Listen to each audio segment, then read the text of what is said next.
Welcome back. This is Midnight Crime. If you enjoy falling asleep to these stories, feel free to like the video and subscribe. And before we begin, what time is it where you are, and where are you listening from tonight? Alright, let's head straight into our first story. Case 1. A woman heard someone outside her bedroom door late at night. Not knocking, just standing there. By the time she checked, the hallway was empty and the front door was unlocked. She turned the deadbolt, hooked the chain. The lock moved freely. Not broken, not forced, just unlocked. The mat was crooked, one corner folded under. She always straightened it before bed. She knelt and ran her fingers over the fibers. The edge was creased. Something had pressed there recently. The chain lock hung loose. She remembered hooking it. She was certain. Back in the bedroom, she looked at the door handle. Near the base, a faint smudge. Dark, greasy. She touched it. Not hers. In the kitchen, the stove light was on. She hadn't turned it on. Her keys were in the bowl. Her wallet was beside them. Everything in place. But her phone had been moved. It sat next to the coffee maker. The back was warm. The voice memo app was open. A new recording. Timestamp 20 minutes ago. 12 seconds. She pressed play. Static. A soft click. A whisper, too quiet to make out words. Then nothing. She played it again. Held the speaker to her ear. A single syllable. Not a word. Just a sound. She looked at the back door. Still locked. The blinds were drawn. She pulled one slat aside. The yard was empty. The gate closed. She returned to the hallway. Straightened the mat with her foot. Then she saw the baseboard near the front door. A small scratch in the paint. Fresh. The wood beneath was pale. She knelt and traced it with her finger. Shallow. Parallel to the floor. About an inch above the carpet. She looked at the door again.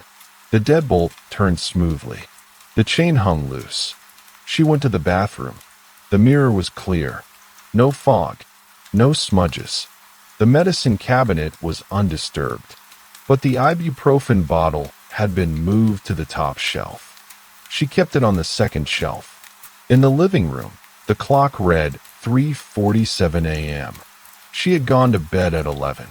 The couch cushions were still indented, but the throw blanket was folded on the seat. She always left it draped over the arm. She stood in the center of the room. Small things were wrong. The chain lock, the mat, the phone, the blanket, the scratch on the baseboard, the whisper on the recording. She went back to the front door.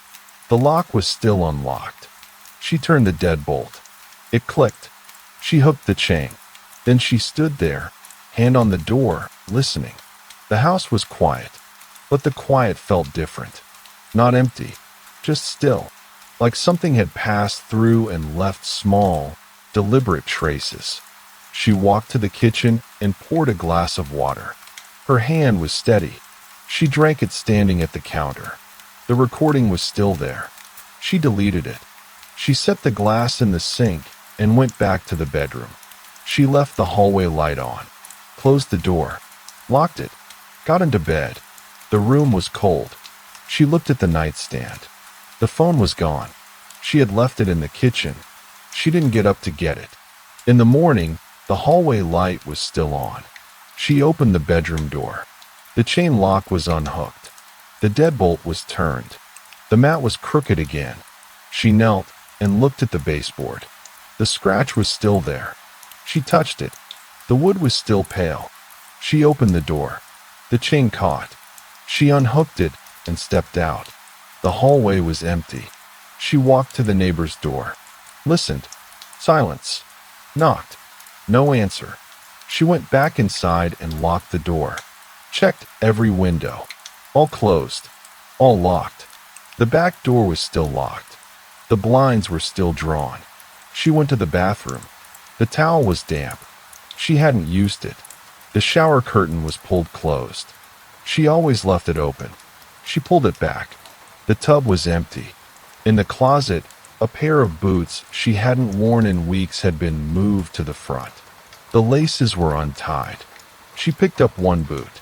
A small pebble was embedded in the tread. Gray. Smooth. Not from her driveway. She didn't recognize it. She walked back to the kitchen. Her phone buzzed. A text from an unknown number. "Did you sleep well?" She typed back, "Who is this?" The message didn't send. No service. She looked at the top of the screen. No signal. She tried calling. The call failed. She stepped out to the hallway. The fire alarm was blinking red. It always blinked green. She went back inside and locked the door. Sat on the couch. The blanket was folded on the seat. She unfolded it and draped it over the arm. Walked to the window. Opened the blinds. The street was empty. The neighbor's car was gone. The sun was coming up. She looked at her phone. The text was still there. The signal was back. She tried to call the number. It rang once. A recording. "The number you have dialed is not in service." She set the phone down. Looked at the front door. The chain was hooked. The deadbolt was turned. But the mat was crooked again. She hadn't touched it. She knelt and looked at the baseboard. The scratch was still there. And a second one. Parallel. A few inches away. Fresh. The wood was pale. She stood and looked at the door frame. The paint was smooth. No marks. But the lock was warm. She touched it. The metal was warm. She hadn't touched it since morning. She stepped back. The door was closed. Locked. But something had been there. Something had touched it. Something had left marks. She sat on the couch and waited for the sun to rise higher. The room grew brighter. The shadows faded. The house felt normal again. Almost. She looked at her phone. The text was gone. Deleted. She hadn't done it. She stood and walked to the door. Unhooked the chain. Turned the deadbolt. Opened the door. The hallway was empty. The fire alarm was blinking green. She stepped out and looked at the ceiling. The alarm was green. It had been red. Now it was green. She went back inside. Closed the door. Locked it. Hooked the chain. Walked to the kitchen. Poured a glass of water. Her phone buzzed. A text from the same number. "I'll check on you tonight." She typed, "Leave me alone." The message sent. No reply. She looked at the front door. The mat was straight. The chain was hooked. The deadbolt was turned. But the scratches on the baseboard were still there. 2 of them. Parallel. Fresh. She knelt and touched them. The wood was pale. The edges were sharp. They hadn't been there yesterday. She walked to the bedroom. Closed the door. Locked it. Got into bed. The room was cold. She pulled the covers up and closed her eyes. She didn't sleep. She listened. The house was quiet. No footsteps. No breathing. Just the hum of the refrigerator and the tick of the clock. At 3:47 a.m., her phone buzzed. She didn't look at it. It buzzed again, then stopped. In the morning, the hallway light was on. She opened the bedroom door. The chain lock was unhooked. The deadbolt was turned. The mat was crooked. She walked to the kitchen. Her phone was on the counter. The back was warm. She unlocked it. The text was gone. The call log was empty. The voice memo app was open. A new recording. Timestamp 3:47 a.m. For seconds, she pressed play. A whisper, "I was here." She set the phone down. Looked at the front door. The chain was unhooked. She hadn't unhooked it. She knelt and looked at the baseboard. The 2 scratches were still there. And a third, a few inches away. The wood was pale. She stood and looked at the door. The lock was warm. The handle was warm. The mat was crooked. The blanket was folded on the seat. The pillow was moved to the other side of the bed. The shower curtain was pulled closed. She walked to the bathroom. The tub was empty. The towel was damp. She hadn't used it. She looked in the mirror. Her face was pale. A small smudge on her cheek. Dark. Greasy. She wiped it off. She sat on the couch and waited for the sun to rise. The room grew brighter. The shadows faded. The house felt normal. Almost. She looked at her phone. The text was back. The same number. The same words. Did you sleep well? She typed, no. No reply. She set the phone down, hooked the chain, turned the deadbolt, walked to the kitchen, poured a glass of water. Her phone buzzed. A text. Good. She typed, who are you? The phone buzzed. Someone. She set the phone down, looked at the front door. The chain was hooked. The deadbolt was turned. The mat was straight. She walked to the bedroom, closed the door, locked it, got into bed. The room was cold. She pulled the covers up and closed her eyes. She didn't sleep. She listened. The house was quiet. No footsteps. No breathing. Just the hum of the refrigerator and the tick of the clock. At 3:47 a.m., her phone buzzed. She didn't look at it. It buzzed again, then stopped. In the morning, the hallway light was on. She opened the bedroom door. The chain lock was unhooked. The deadbolt was turned. The mat was crooked. She walked to the kitchen. Her phone was on the counter. The back was warm. She unlocked it. The text was gone. The voice memo app was open. A new recording. 3 seconds. She pressed play. A whisper, still here. She knelt and looked at the baseboard. 3 scratches.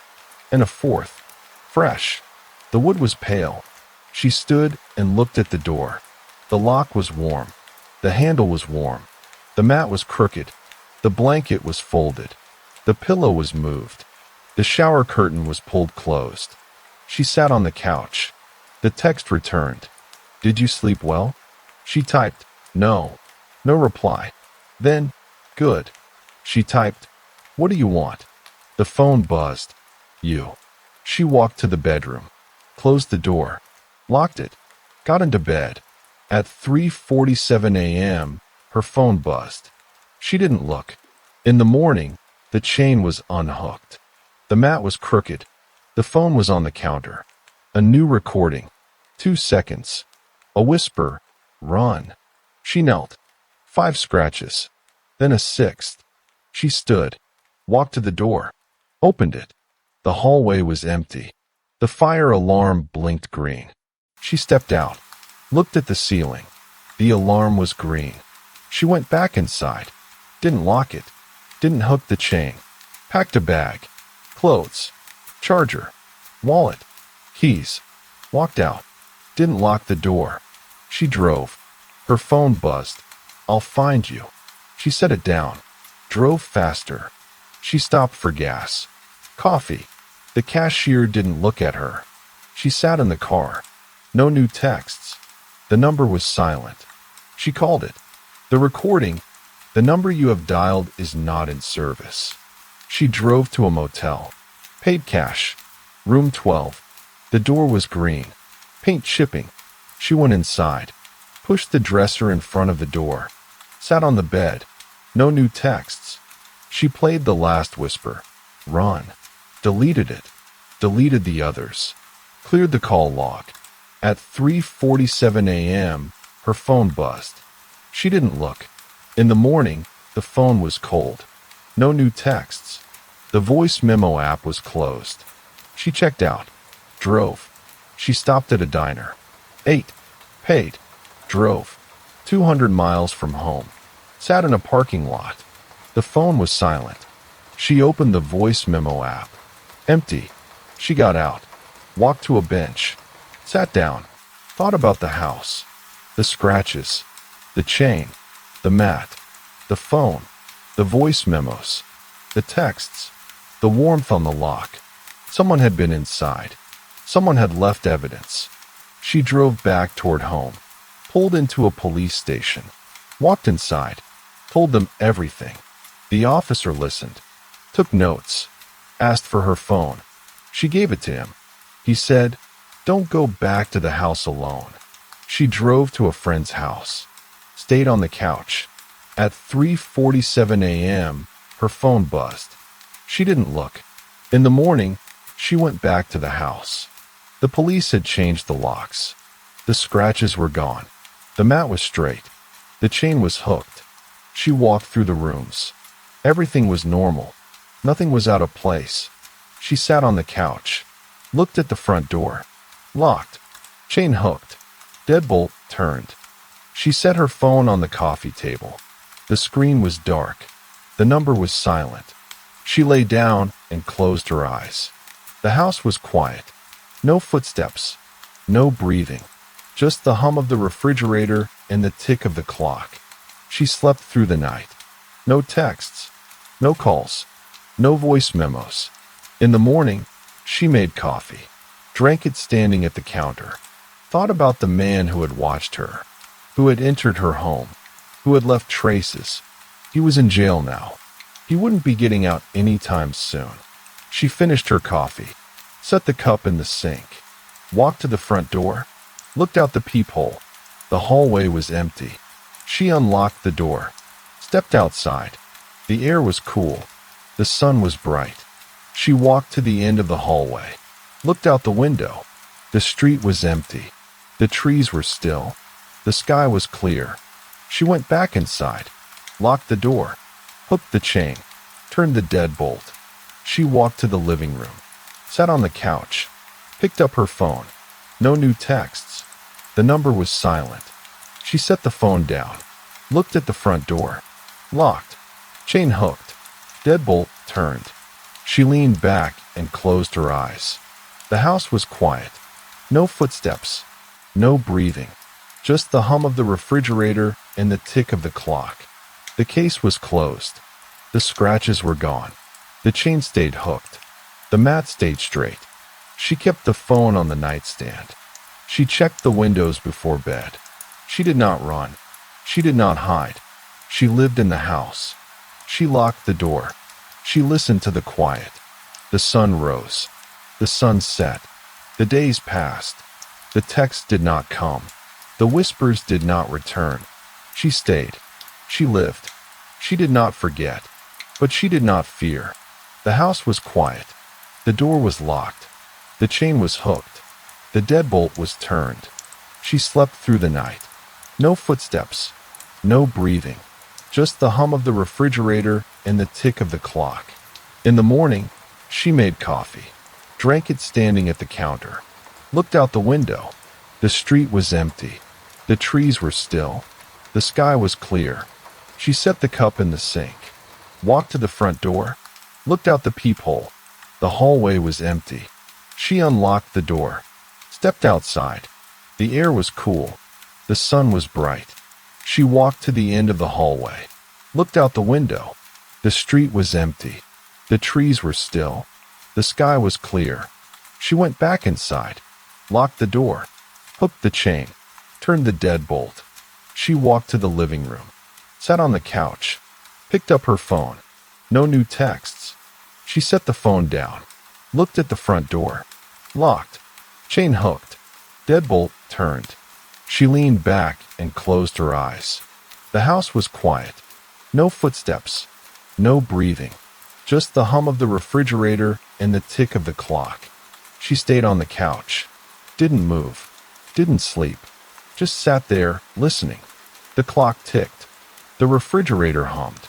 The sun moved across the floor. She didn't feel afraid. She didn't feel relieved. She just felt normal. The case was closed.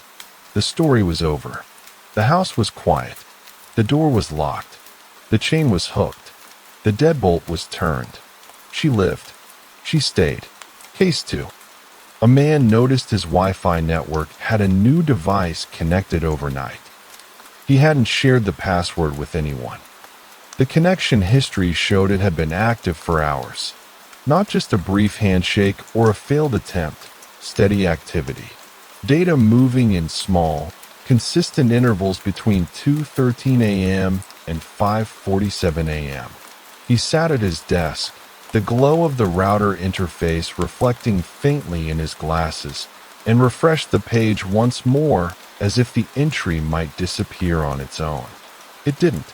The device was listed with a generic name, Android, 7C3 and a MAC address he didn't recognize. He kept his network simple.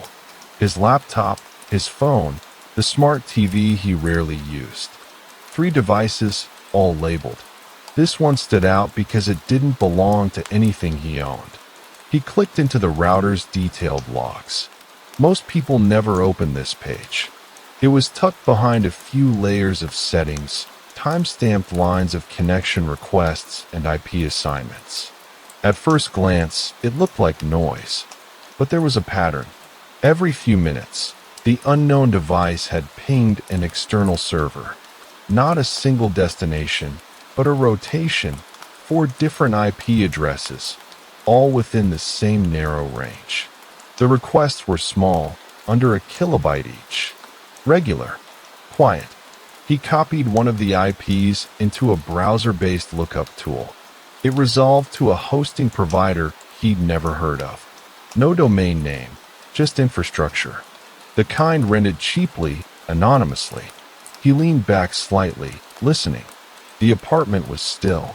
The hum of the refrigerator. Pipes settling somewhere behind the walls. A car passing outside. Tires brushing lightly over damp pavement. No other sounds. He stood and walked into the hallway, barefoot against the cool floor. The router sat on a small shelf near the front door, its indicator lights blinking steadily. Power, internet, activity. He crouched, watching the rhythm. One of the lights flickered in short bursts every few seconds. Not constant traffic, just enough to suggest something ongoing. He reached out and unplugged the power cable. The lights died immediately. Silence returned to the shelf. For a moment, he just stayed there, crouched, holding the cable loosely in his hand. Then he stood, walked back to his desk, and opened his laptop again. The connection dropped, as expected. He waited a few seconds before plugging the router back in. The lights returned. Boot sequence. Then stability. He refreshed the admin page. The unknown device didn't reconnect right away. He watched the screen, counting seconds without meaning to. 30, 45, a minute. Then it appeared again.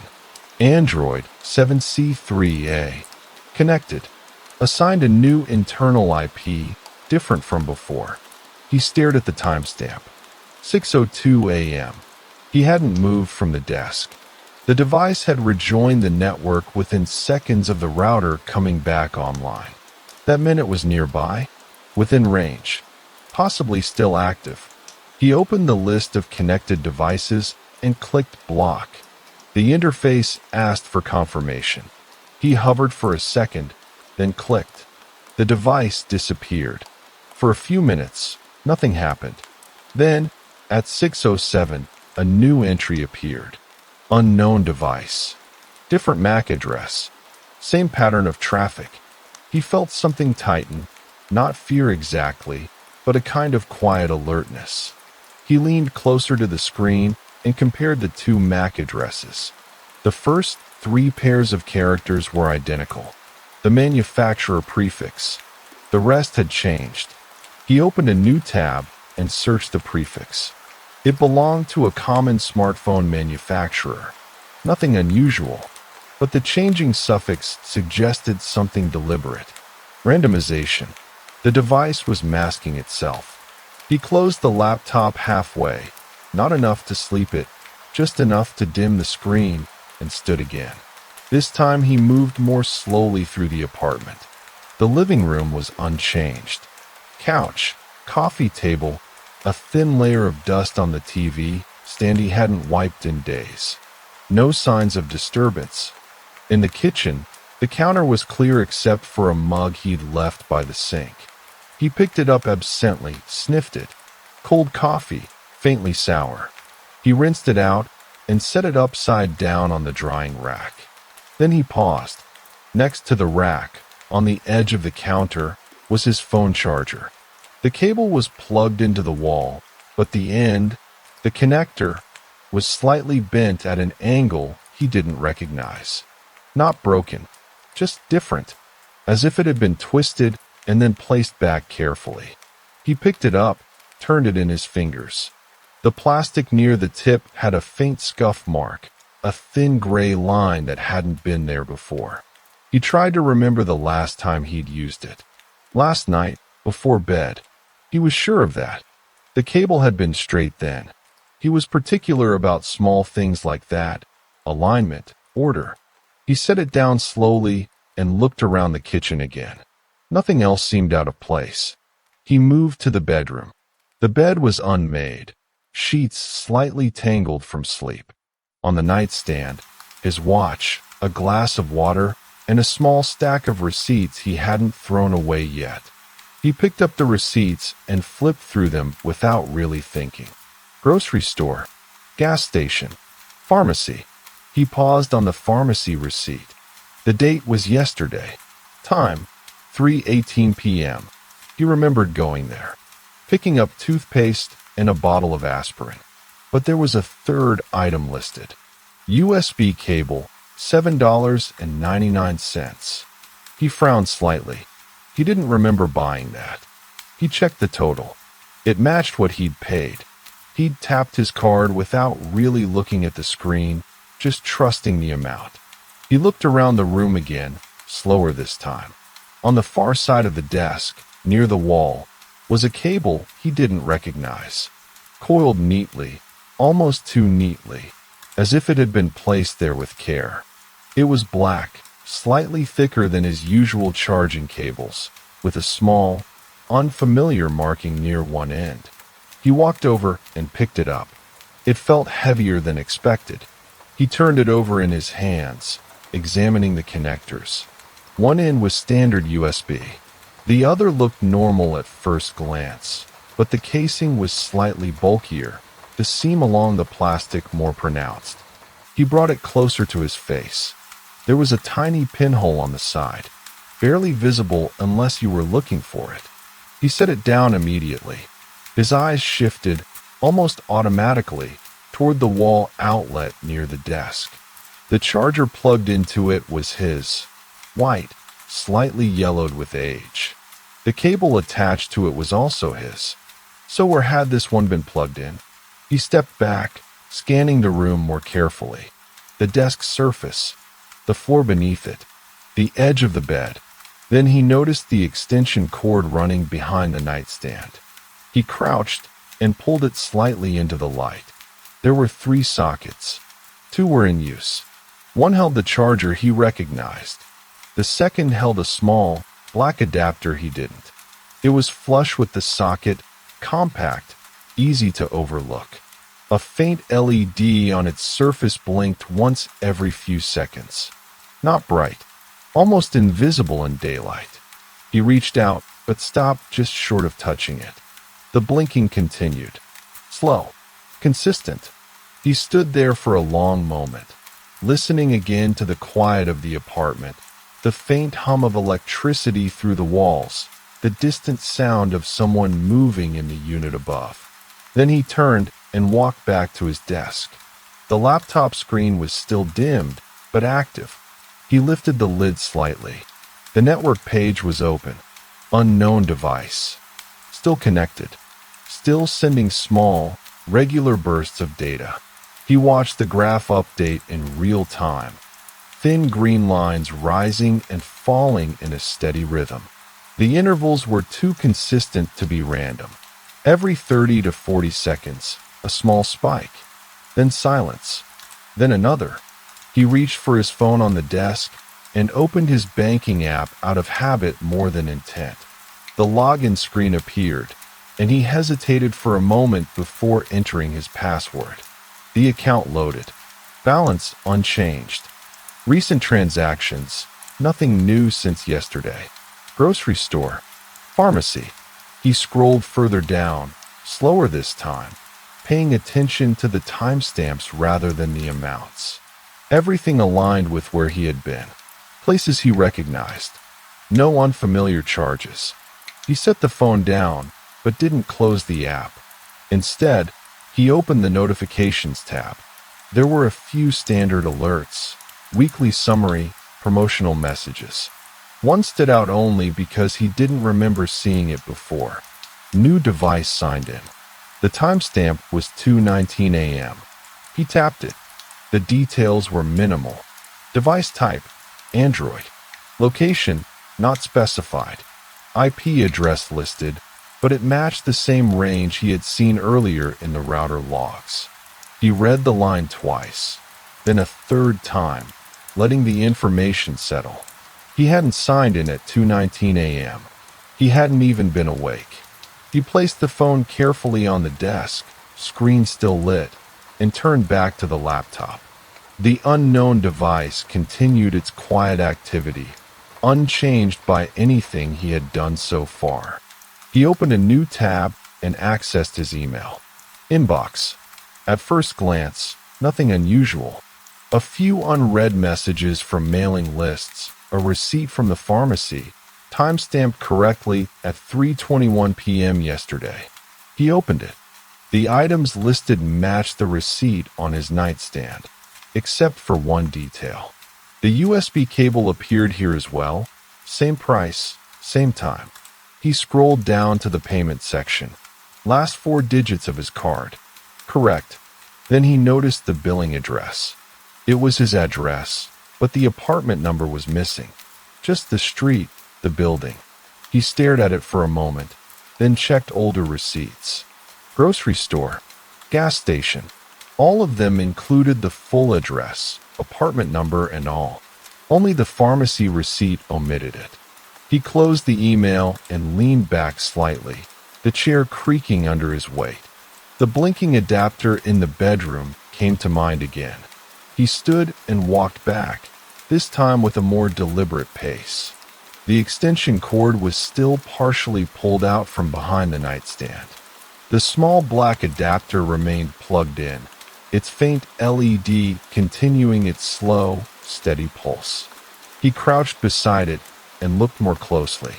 The surface was matte, slightly textured. No brand name, no obvious labeling. Just a tiny seam running along the edge where the casing met. He shifted his position to get a better angle on the LED. It wasn't just blinking, it was blinking in a pattern. Two quick flashes, then a longer pause. Repeating. He glanced back toward the desk, as if expecting to hear the laptop, but the apartment remained quiet. Carefully, he reached out and touched the adapter. It was warm, not hot, but noticeably above room temperature. He held his fingers there for a second longer, then pulled back. The warmth suggested it had been active for a while.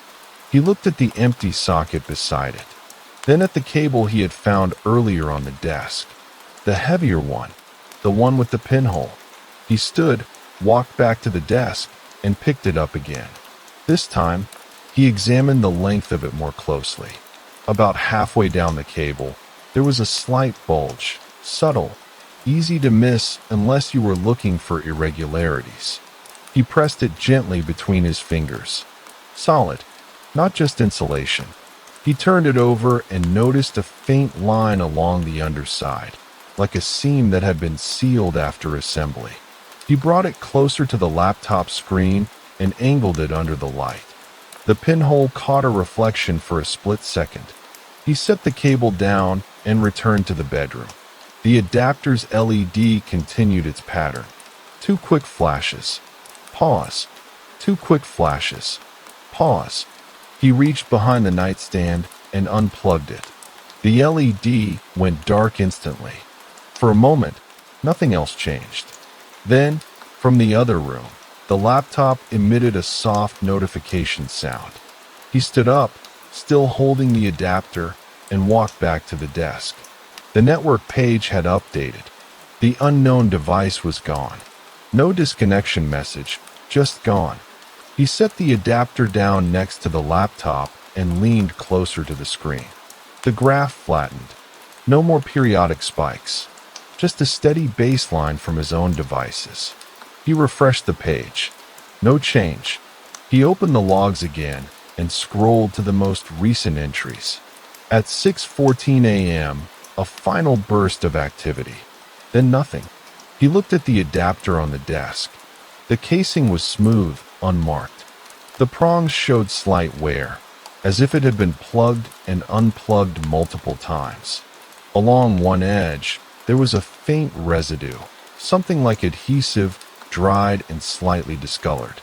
He scraped it lightly with his fingernail. It flaked off in a thin layer. He brought his fingers to his nose. A faint chemical smell. Not strong. Something synthetic. He wiped his hand on his jeans and turned back to the laptop. The email inbox was still open. He clicked into the security settings of his account.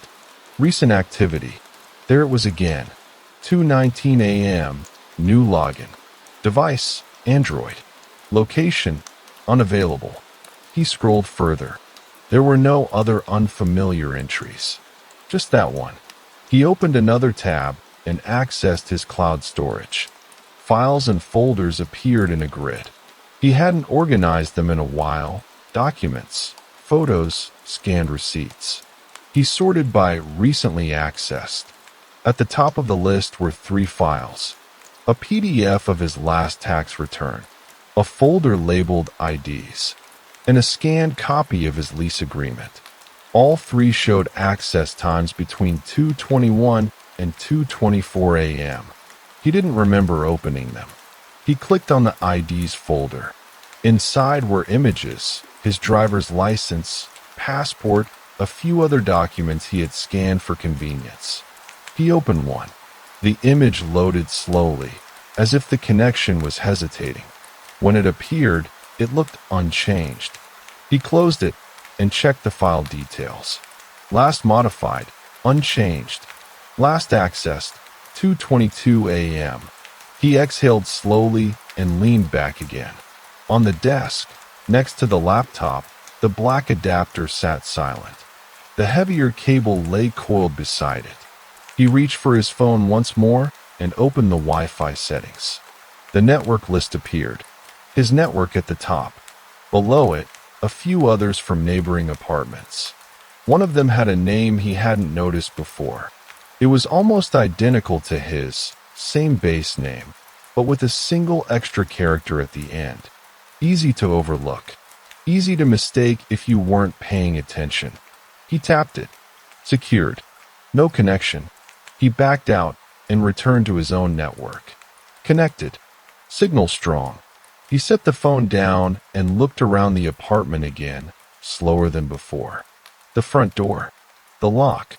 The thin line of space between the door and the frame. He walked over and examined it closely. There were faint marks near the latch. Not deep, just slight abrasions in the paint, as if something thin had been inserted and moved carefully. He ran his finger along the edge. Smooth in some places, rough in others. He stepped back and looked at the handle. It was exactly where it always was. Nothing obviously disturbed. He turned the lock once, then back again, listening to the internal mechanism. It clicked cleanly. He stood there for a moment longer, then returned to the desk. The laptop screen had dimmed again. He lifted the lid. The network page remained quiet. No unknown devices. No activity beyond his own. But the timestamps, the logs, the accessed files, the unfamiliar hardware, they remained where they were. Documented. Precise. And still incomplete. Documented. Precise. And still incomplete. He didn't move for a while. The screen dimmed again, then went black. The room shifted slightly with the change in light, the outlines of furniture softening as morning brightness pushed through the curtains. He reached forward and tapped the trackpad. The display returned. The router logs were still open in another tab. He clicked back to them and began scrolling upward, slower than before, reading each line rather than skimming. Most entries were routine. His laptop reconnecting, his phone renewing its lease, background processes checking for updates. Then the unfamiliar pattern began again, earlier in the night. 2:13 a.m., device connected. 2:14, outbound request. 2:15, idle. 2:16, outbound request. It continued like that, methodical. The timestamps were too exact to ignore. No variation beyond a few seconds. He highlighted a block of entries and copied them into a blank document. Then another block. He placed them side by side and compared the spacing between requests. 32 seconds, 34, 31, consistent within a narrow range. He leaned closer, scanning the columns for anything else. Signal strength, assigned IP, least duration. The signal strength held steady the entire time, not fluctuating the way a phone might if someone were moving around with it. He clicked into the device details again. Connection type, wireless. Frequency band, 2.4 gigahertz. Signal, strong. He paused on that. Strong signal suggested proximity. Not just within range, close. He turned his head slightly and looked toward the wall shared with the neighboring apartment. It was a thin wall. He could sometimes hear the low murmur of a television through it at night. He stood and walked over, placing his hand lightly against the surface. Cool, flat, unremarkable. No sound now. He stepped back and returned to the desk. The phone was still on the banking app. He unlocked it again and navigated to the security settings this time. Login history. The same entry appeared, 2:19 a.m., Android device. Below it, a small option, view more details. He tapped it. A longer string of information expanded. IP address, approximate region, device fingerprint. He focused on the IP again. It matched the same hosting provider range from the router logs. He took a screenshot, then another of the router page. He placed the phone down and opened a new tab on the laptop, logging into his mobile carrier account. It took a moment. Password, verification code sent to his phone, entered manually. The dashboard loaded. Usage overview. Calls, texts, data. He selected detailed usage. The page took longer to populate, line by line, each entry time-stamped. He scrolled down to the overnight period. There were no calls, no texts, but there was data usage. A small amount, but not zero. Between 2:18 and 2:25 a.m., his phone had transmitted data. He stared at the numbers. Not large, just a few hundred kilobytes, but enough to be deliberate. He picked up the phone and looked at it more closely, turning it in his hand. The screen was clean. No new apps visible on the home screen. He opened the app drawer and scanned through the list. Everything looked familiar. He switched to the settings menu and scrolled to battery usage. A graph appeared, showing activity over the past 24 hours. Most of it was clustered during the day. Then, a small spike during the night. He tapped it. The list of apps appeared below. One entry was labeled simply, System. It had used a small amount of data during that time window. He tapped into it. No further breakdown. He returned to the main settings and opened Connections, then Data Usage, then App Data Usage. He sorted by last 24 hours. At the top were his usual apps, browser, messaging, email. Further down, near the bottom, was an entry he didn't recognize. No icon, just a blank space where an icon should be. Name, data used, 0.3 megabytes. He tapped it. The screen opened to a minimal detail page. No options to uninstall. No clear description. Only a toggle for Allow Background Data, which was enabled. He stared at it for a moment, then disabled the toggle. The switch slid to the left. He backed out and locked the phone. For a few seconds, nothing happened. Then, a faint vibration. He unlocked the phone again. A notification had appeared briefly, then disappeared. He hadn't caught the text. He pulled down the notification shade. Nothing there. He checked the notification history. A single entry, timestamped just now. Connection interrupted. No app name attached. He set the phone down more carefully this time. On the desk, the black adapter remained where he had placed it. He picked it up again, turning it slowly under the light. The prongs were standard, the casing unmarked. He brought it closer to his ear and held it there. No sound. He rotated it and examined the side more closely. There was a tiny indentation near one corner, almost like a recessed button, flush with the surface. He pressed it gently. Nothing happened. He pressed it again, holding it this time for a few seconds. Still nothing. He released it and placed the adapter back down. Next to it, the heavier cable lay coiled. He unwrapped it slowly, straightening its length across the desk. The bulge in the middle was more noticeable now that it was fully extended. He pressed it again, this time more firmly. The casing didn't flex. He ran his fingers along the cable until he reached the connector with the pinhole. He angled it toward the light. Inside the pinhole, something metallic caught the reflection.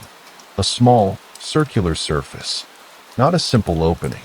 He set the cable down and stood up again, moving toward the front door. The marks near the latch were still faint but visible. He crouched slightly and examined them from a lower angle. The paint had been disturbed in a narrow line, just enough to expose a darker layer beneath. He traced the line upward. It stopped just below the latch. He stood and looked at the doorframe itself. Near the top, where the frame met the wall, there was a tiny chip in the paint. Fresh. The edges were sharper than the surrounding wear. He reached up and touched it. Dry? He stepped back and looked at the entire doorway as a whole. Lock intact. Chain unused. No signs of forced entry. Only small, localized marks. He turned and walked to the kitchen. The counter was as he had left it. The mug drying upside down, the charger cable slightly bent. He opened the drawer beneath the counter and took out a small flashlight. When he turned it on, the beam cut cleanly across the surfaces, revealing textures that the ambient light softened.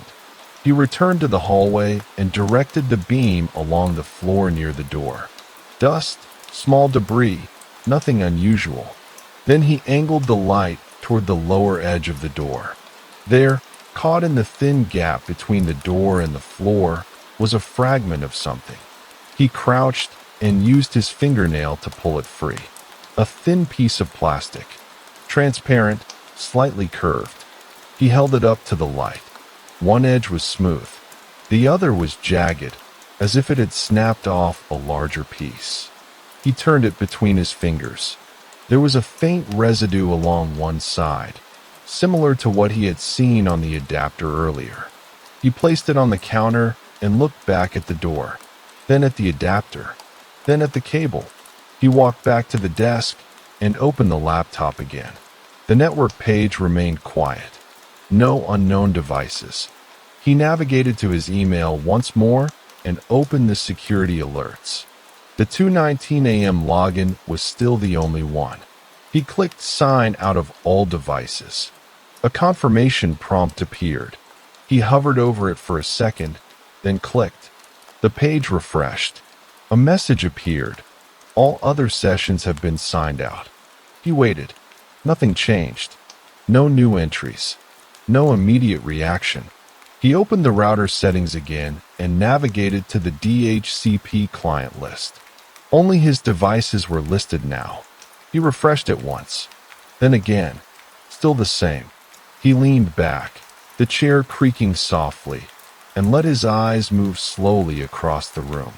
Desk, wall, door, bedroom, each object in its place, each surface undisturbed, except for the small things. The marks, the cable, the adapter, the fragment of plastic, and the timestamps.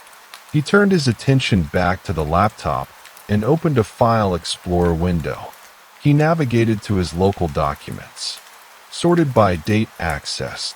The same 3 files appeared at the top.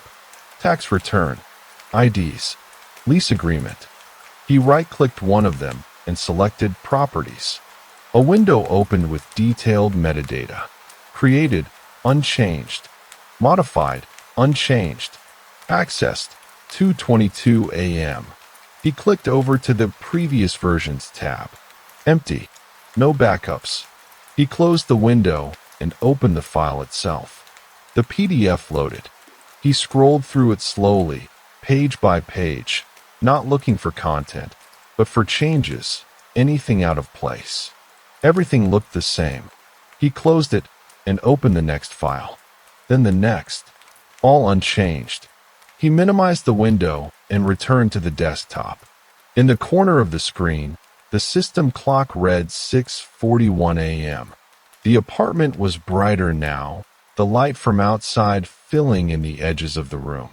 He reached for the adapter once more and turned it over in his hand. The casing caught the light, revealing faint scratches along one side. Not random, parallel, as if it had been slid against a rough surface repeatedly. He set it down and looked at the heavier cable again, then at his phone, then at the door. Each piece remained where it was, separate, connected only by the times they shared, and the small, measurable traces they had left behind. Separate, connected only by the times they shared, and the small, measurable traces they had left behind. He stayed seated for a while, letting the stillness of the apartment settle back into place around him. The light had shifted enough now that the edges of objects were clearer, less dependent on artificial glow. Dust on the desk was more visible. The faint smudges on the laptop's surface stood out in thin arcs where his fingers had passed. He reached forward and closed the router tab, then reopened it. The list of connected devices remained unchanged. He clicked into the wireless settings and scrolled down to the section labeled Advanced. There was an option for Connection History Export. He hadn't used it before. He clicked it. A file downloaded instantly, plain text. He opened it. Lines of timestamps filled the screen, more detailed than the interface view. Every association, every disassociation, every DHCP request. He scrolled until he found the time range again. 2:13 a.m. The unknown device had first appeared not as a connection, but as a probe request. It had attempted to identify the network before fully joining it. There were multiple probes, spaced seconds apart. 2 hours, 12 minutes, and 48 seconds. 2 hours, 12 minutes, and 51 seconds. 2 hours, 12 minutes, and 55 seconds.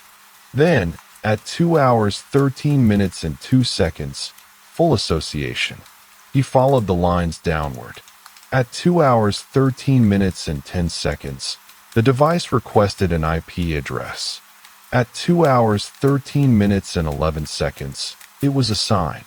At 2 hours, 13 minutes, and 15 seconds, the first outbound connection. He paused there and looked closer at the probe entries. Each one included a signal strength reading. -41 dBm, -42 dBm, -40 dBm. He leaned back slightly. Those were strong readings. Not just within range, very close. Typically within the same room or directly adjacent. He minimized the window and looked around the apartment again. The router was in the hallway. The strongest signal would be within a few meters. He stood and walked back to the hallway, positioning himself near the router. He held his phone up and checked the Wi-Fi signal strength of his own device. Full bars. He moved toward the living room. Still full. Toward the bedroom. Still full, but slightly less stable. He returned to the hallway and stopped directly in front of the router. He opened a diagnostic app and checked the exact signal reading. -38 dBm. He lowered the phone slowly. The unknown device had been registering at -40, within a meter or two of where he stood.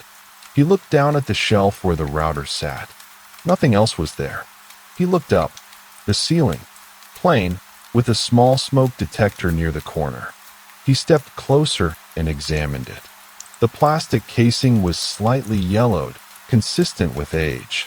A thin line of dust had gathered along the edge where it met the ceiling. He pulled a chair from the kitchen and placed it beneath the detector. Climbing carefully, he brought his face level with it. No visible tampering. He pressed the test button. A sharp, clean alarm sounded, echoing briefly through the apartment. He stepped down and moved the chair back. The alarm stopped. He stood still for a moment, listening again to the quiet. Then he turned his attention to the walls. Near the router, there was a power outlet. He crouched and examined it with the flashlight. The screws were flush, paint undisturbed. No signs of recent removal. He shifted the beam along the baseboard.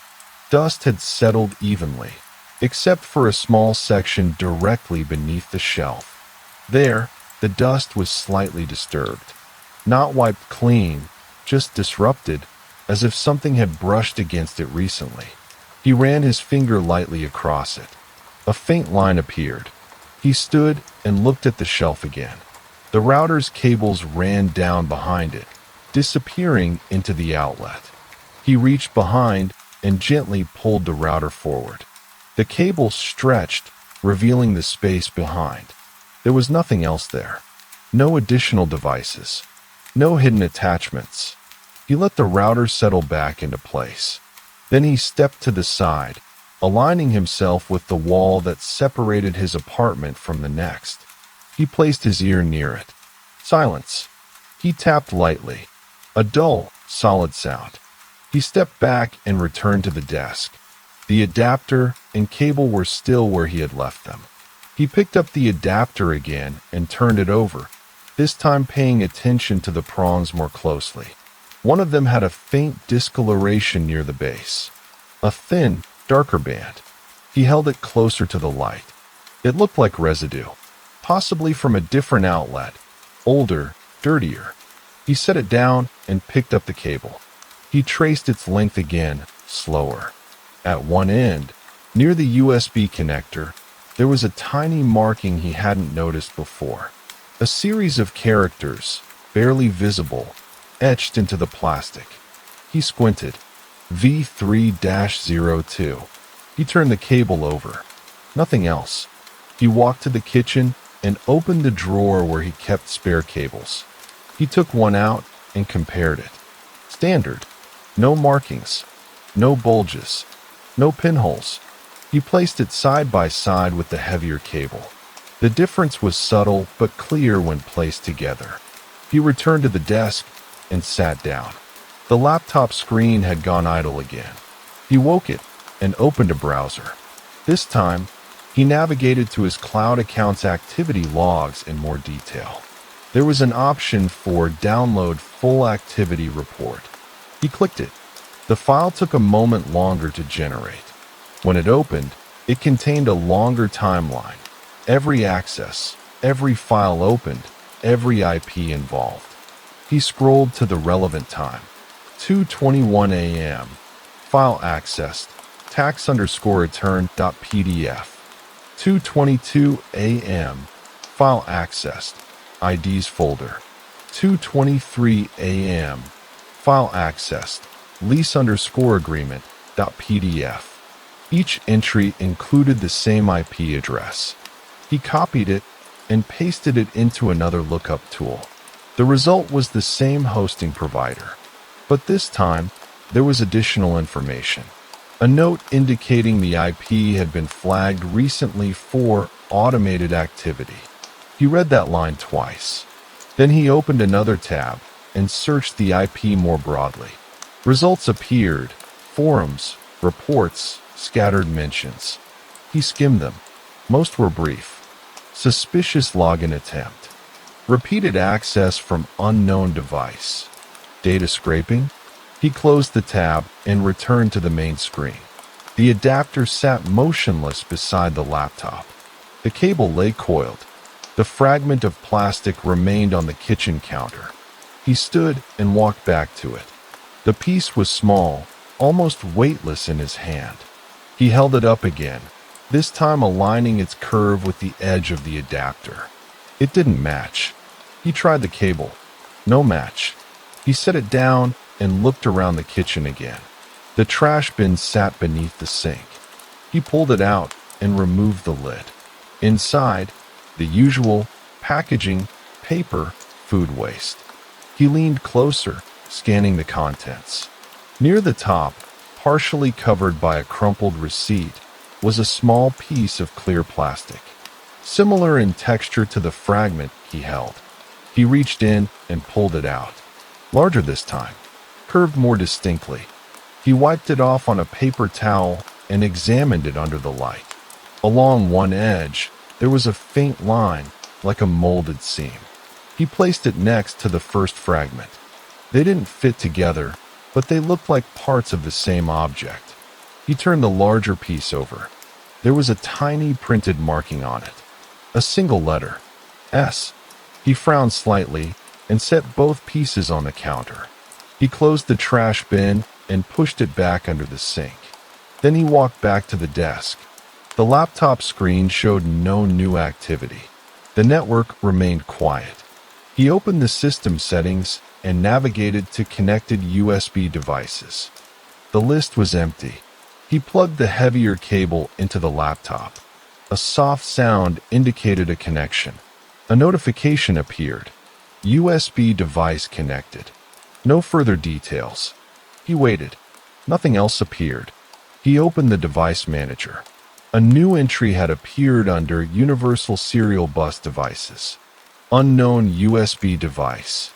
He clicked it. Properties. Device status. Working properly. No driver information. No manufacturer listed. He unplugged the cable. The entry disappeared. He plugged it in again. It reappeared. He closed the window and sat back. On the desk, the adapter, the cable, the phone, and the laptop formed a small cluster of objects, each one ordinary on its own. But the timestamps, the logs, the accessed files, the fragments of plastic, the altered receipt, they aligned in a narrow window of time. Between 2:12 and 2:25 a.m. He looked at the system clock again. 6:58 a.m. Outside, faint sounds of movement had begun. Doors opening, footsteps in the hallway, distant voices. He remained seated, eyes moving slowly from one object to another, tracing the connections again without moving anything. Each detail remained where it had been found. Each one documented, each one quiet, and none of them, yet, fully explained. Each one quiet, and none of them, yet, fully explained. He reached forward and closed the laptop halfway, leaving a narrow gap so the screen stayed on. The soft fan noise continued, steady and unchanged. For a moment, he didn't look at the desk. Instead, he stood and walked toward the bathroom. The light flicked on with a muted click. The mirror reflected him in fragments. The edge of his face, his shoulder, the dim outline of the hallway behind him. He stepped closer to the sink. Toothbrush in the holder. Toothpaste beside it. A small bottle of mouthwash, half full. Everything in its place. He reached for the toothbrush and paused. The bristles were slightly splayed at the tip, more than he remembered. He rotated it slowly under the light.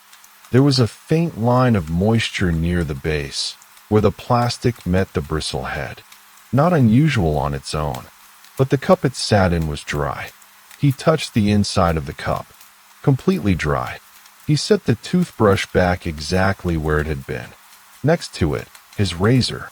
He picked it up. The blade cartridge had a thin residue along the edge, dull gray, like dried soap mixed with something darker. He hadn't shaved the night before. He tried to recall the last time he had. 2 days ago. He rinsed it lightly under the tap and watched the residue dissolve into the water, leaving no clear trace. He turned off the tap and stood still, listening. The pipes made a soft, brief knock, then settled. He stepped back into the hallway. The apartment felt the same as before, unchanged, intact. But his movement through it had slowed, each step more deliberate, Each glance held a fraction longer. He walked to the closet near the front door. Inside, his jacket hung where he had left it. Shoes lined up beneath. A small storage box on the upper shelf. He reached up and pulled the box down. Inside were old documents, spare keys, things he rarely used. He opened the small compartment where he kept his backup key. It was there, unmoved. He closed the box and placed it back on the shelf. Then he looked at the inside of the closet door. Near the edge, at about waist height, there was a faint smudge. He leaned closer. It was a partial fingerprint, not clear enough to identify, but visible as a slightly darker pattern against the painted surface. He pressed his own finger beside it. The shape didn't match. He stepped back and closed the closet. The handle clicked softly into place. He returned to the desk. The laptop screen was still on, the router logs unchanged. The phone lay beside it, screen dark. He picked it up and unlocked it again. This time, he opened his email and searched for password reset. Several results appeared, older ones, months back, but one was new. Timestamp, 2:20 a.m.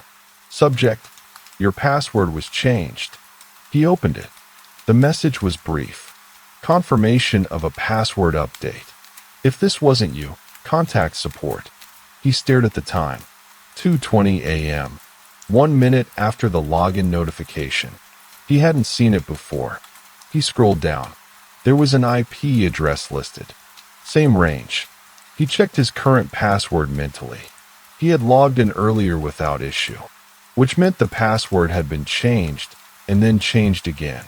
Within minutes, he opened the account settings and navigated to security.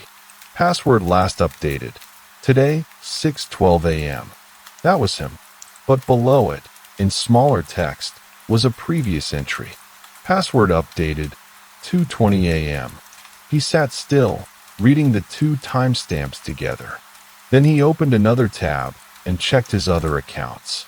Cloud storage, no password change. Banking, no password change. A third account, one he used less frequently. He logged in.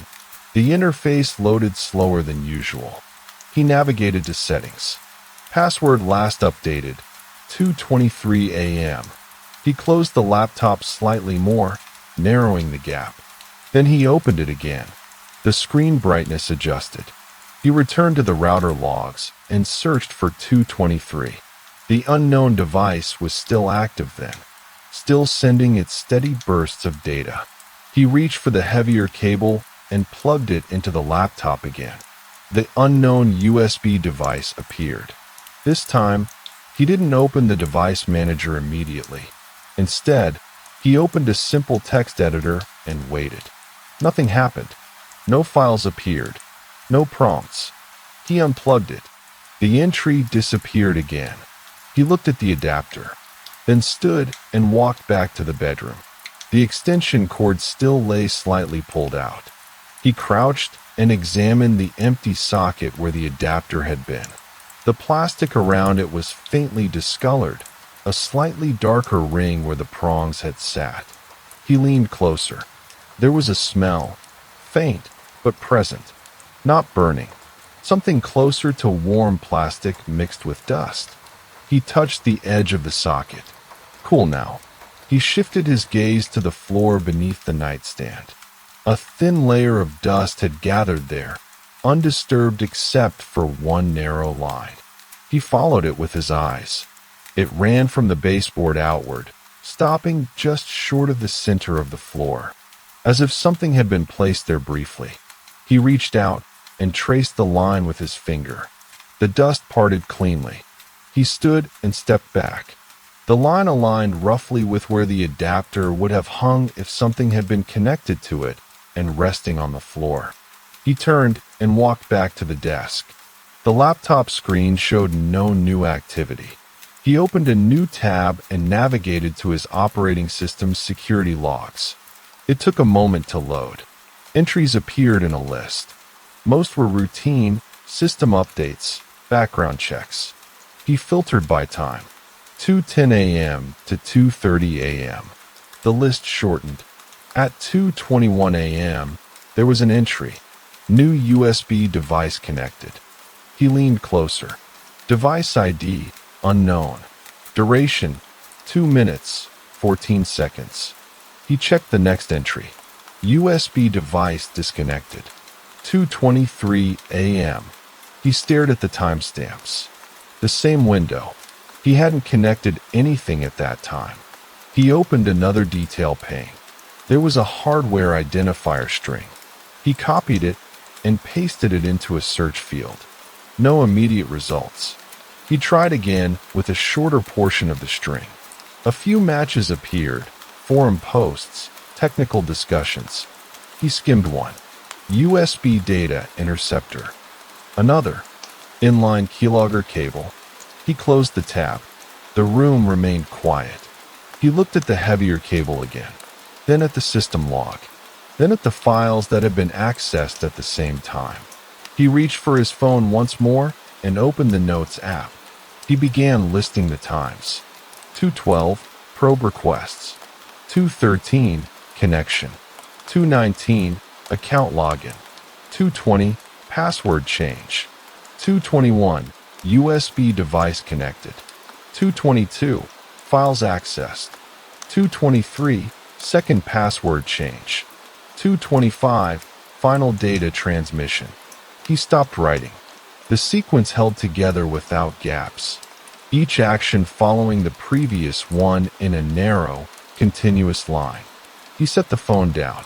On the desk, the objects remained still. The adapter, the cable, the laptop, each one ordinary, each one capable of being ignored. He leaned back in his chair and looked toward the front door again. The faint marks near the latch, the small chip near the frame, the fragment of plastic on the counter. He stood and walked back to the door one more time. This time, he knelt lower, bringing his eyes level with the lock itself. The keyhole was clean, no visible scratches, but just beneath it, on the metal plate, there was a faint smear. He touched it lightly. It felt slightly oily. He wiped it with his thumb. The residue spread thinly, leaving a dull sheen. He brought his thumb to his nose. A faint metallic smell, not strong, but distinct. He stood and stepped back. Then he turned the lock slowly, listening to the mechanism again. It clicked into place with the same clean sound. No resistance, no irregularity. He unlocked it, then locked it again. The same result.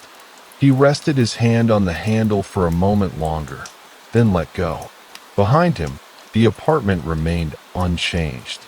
In front of him, the door stood closed. Between them, only small, quiet traces remained.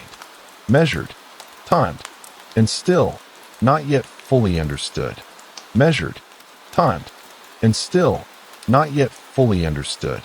He kept his hand near the door handle a moment longer, then withdrew it and turned back toward the apartment. The light had fully settled now. Shadows were softer, less defined. The hallway looked ordinary again.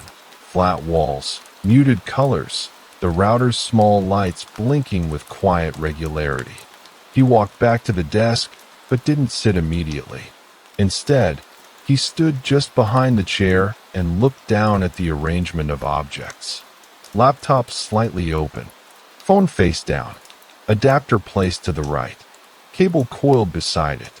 Nothing moved. He reached forward and flipped the phone over. The screen lit up. No new notifications. He opened the settings again, this time navigating deeper, security, then installed apps, then system apps. The list expanded. Dozens of entries. He scrolled slowly. Most were familiar, services he had seen before, even if he didn't fully understand them. Then he paused. One entry stood out only because of its absence of detail. No icon, no clear name, just a string of characters. com.sys.update.service. He tapped it. A minimal information page appeared. Installed. Yesterday. Size. 1.1 megabytes. Permissions, network access, storage access. He stared at the installation date. Yesterday, he hadn't installed anything. He tapped app details. No store listing. No developer information. He pressed the back button and opened the permissions section again. Network access, enabled. Storage, enabled. He toggled off network access. The switch slid. For a second, nothing happened. Then the phone vibrated once. A short, dry buzz. A notification appeared and disappeared too quickly to read. He opened the notification history. Service error. No additional details. He left the setting as it was and locked the phone again. Then he sat down. The chair creaked under him. He pulled the laptop closer and opened a new window, this time navigating to his router's DHCP reservation list. It was empty. No manually assigned addresses. He clicked into Connected Devices History. Another list. Shorter, less detailed, but it showed connection durations. The unknown device had remained connected for over 3 hours. He hovered over the timeline. The signal strength remained stable the entire time. No dips. No movement. He minimized the window and leaned forward, resting his elbows lightly on the desk. Then he looked down. The surface of the desk, just in front of the laptop, had a faint mark he hadn't noticed before. A thin arc, slightly darker than the surrounding wood. He ran his finger across it. Smooth. Not a scratch. More like pressure. Something had rested there, pressed lightly, then removed. He traced the shape. It curved slightly, matching the contour of the heavier cable's bulge. He picked up the cable and placed it gently over the mark. The shape aligned. He lifted it again and looked closer at the desk surface. There was a second mark, fainter, running parallel. He leaned in, bringing his eyes closer to the wood.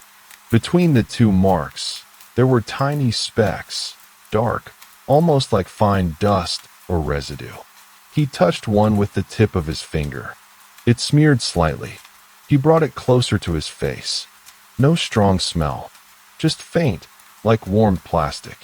He wiped his finger on a tissue and leaned back. The cable had been on the desk, not where he had left it, closer to the laptop, close enough to connect without being noticed if he had been asleep nearby. He looked at the laptop's side ports. USB slots on the left, another on the right. He examined the left side more closely. The port edges were clean. On the right side, however, near the corner, there was a slight scuff. He angled the laptop toward the light. A thin line along the metal edge, just above the port. He ran his fingernail across it. It caught slightly. Fresh. He opened the system logs again and navigated back to the USB connection entry. 2:21 a.m. Device connected. Duration, 2 minutes, 14 seconds. He looked at the time again, then at the files accessed, then at the password changes. The sequence remained intact. He closed the laptop halfway again, then reopened it. The small motion felt deliberate, controlled. He stood and walked back to the kitchen. The 2 plastic fragments were still on the counter. He picked up the larger one again and examined the edge more carefully. There was a slight curvature that suggested it had once been part of a casing, possibly something that snapped together. He turned it over. The printed S was clearer now under direct light. Not stamped, printed. He placed it next to the adapter. The color was similar. Matte black on the adapter. Clear plastic fragment, but with a faint tint. He moved the fragment closer to the adapter's edge. Still no exact fit. He set it down and opened the drawer beneath the counter again. This time, he reached further back. Behind the utensils, there was a small space where older items had been pushed aside. He shifted them carefully.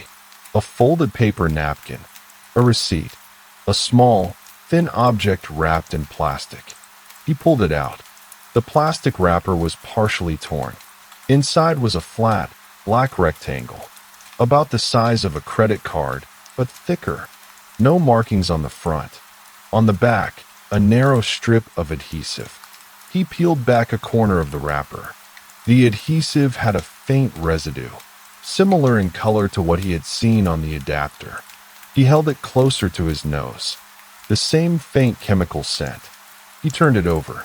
Along one edge, there was a tiny port. Not USB. Something smaller. He set it down carefully on the counter, then looked at the drawer again. There were no other items like it. He closed the drawer slowly. The soft thud of wood meeting wood echoed briefly in the quiet kitchen. He picked up the plastic fragments again and placed them beside the black rectangle. They didn't match directly, but the material looked similar. Thin, molded, designed to snap together. He stepped back and looked at the arrangement. Fragments, adapter, cable, device, each piece incomplete on its own. He turned and walked back to the desk.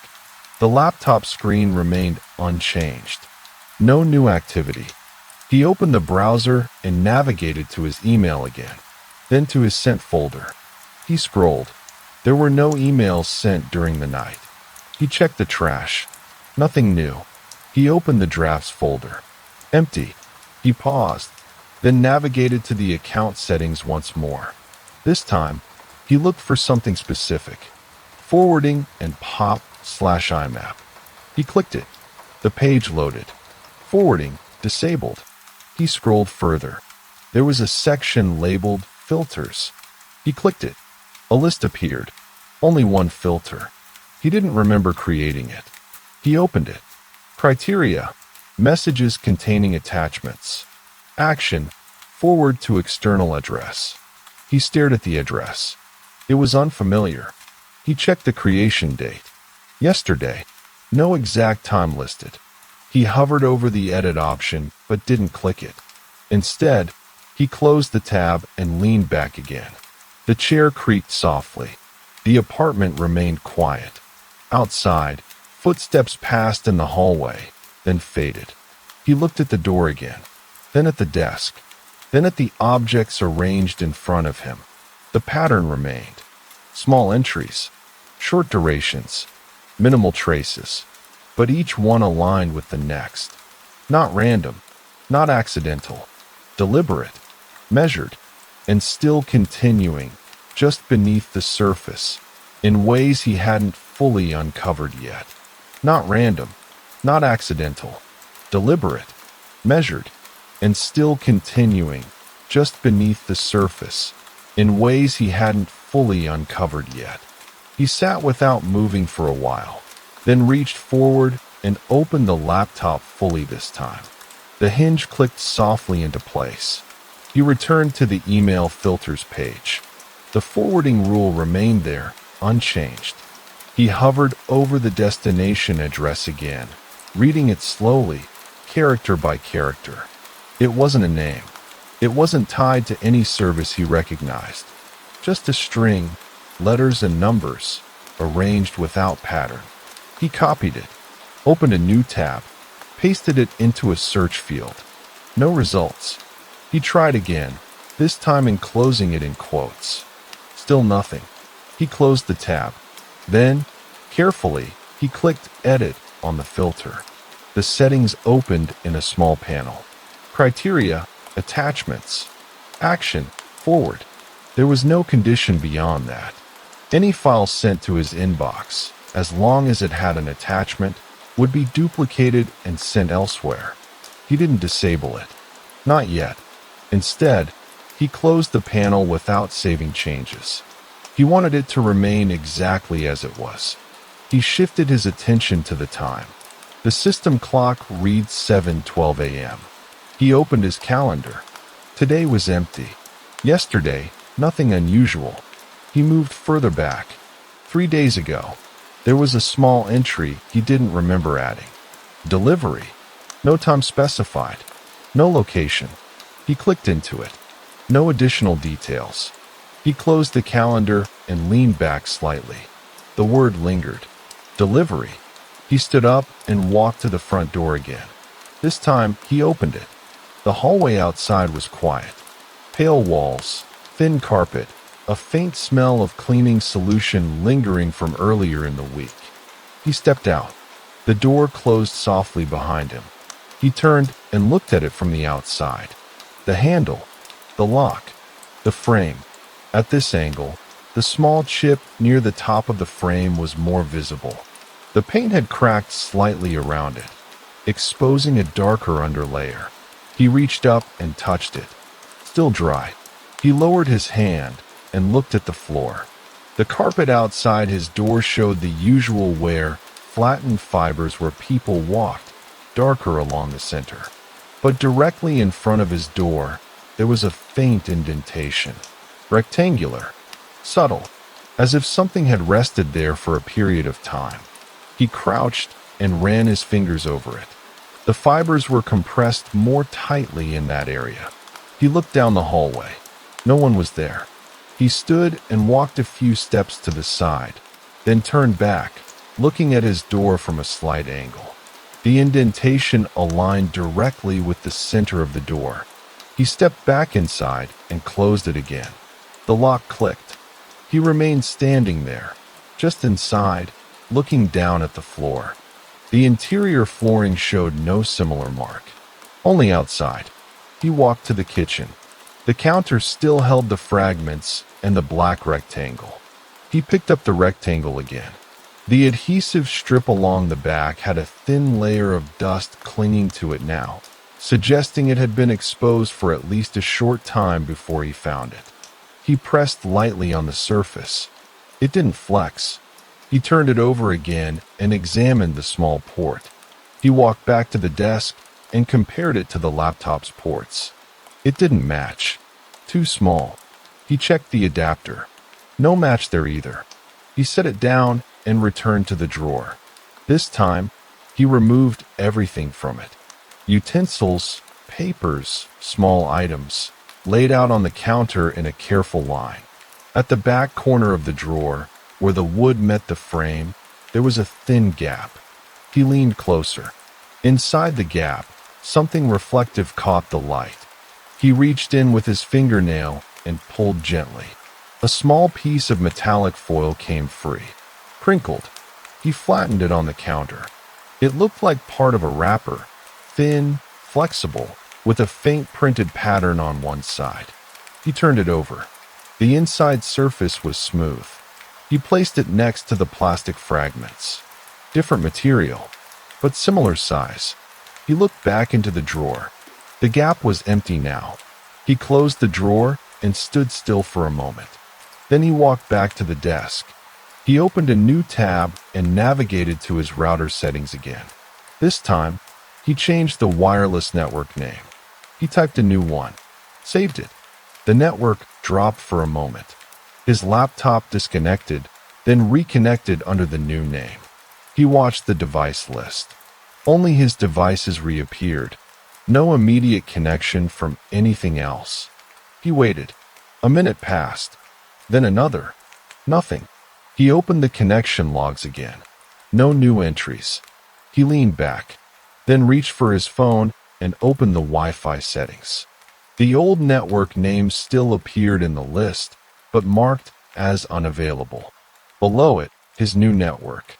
Connected. He scrolled further. The similar network name, the one with the extra character, was still there. Unchanged. He tapped it again. Secured. No connection. He backed out.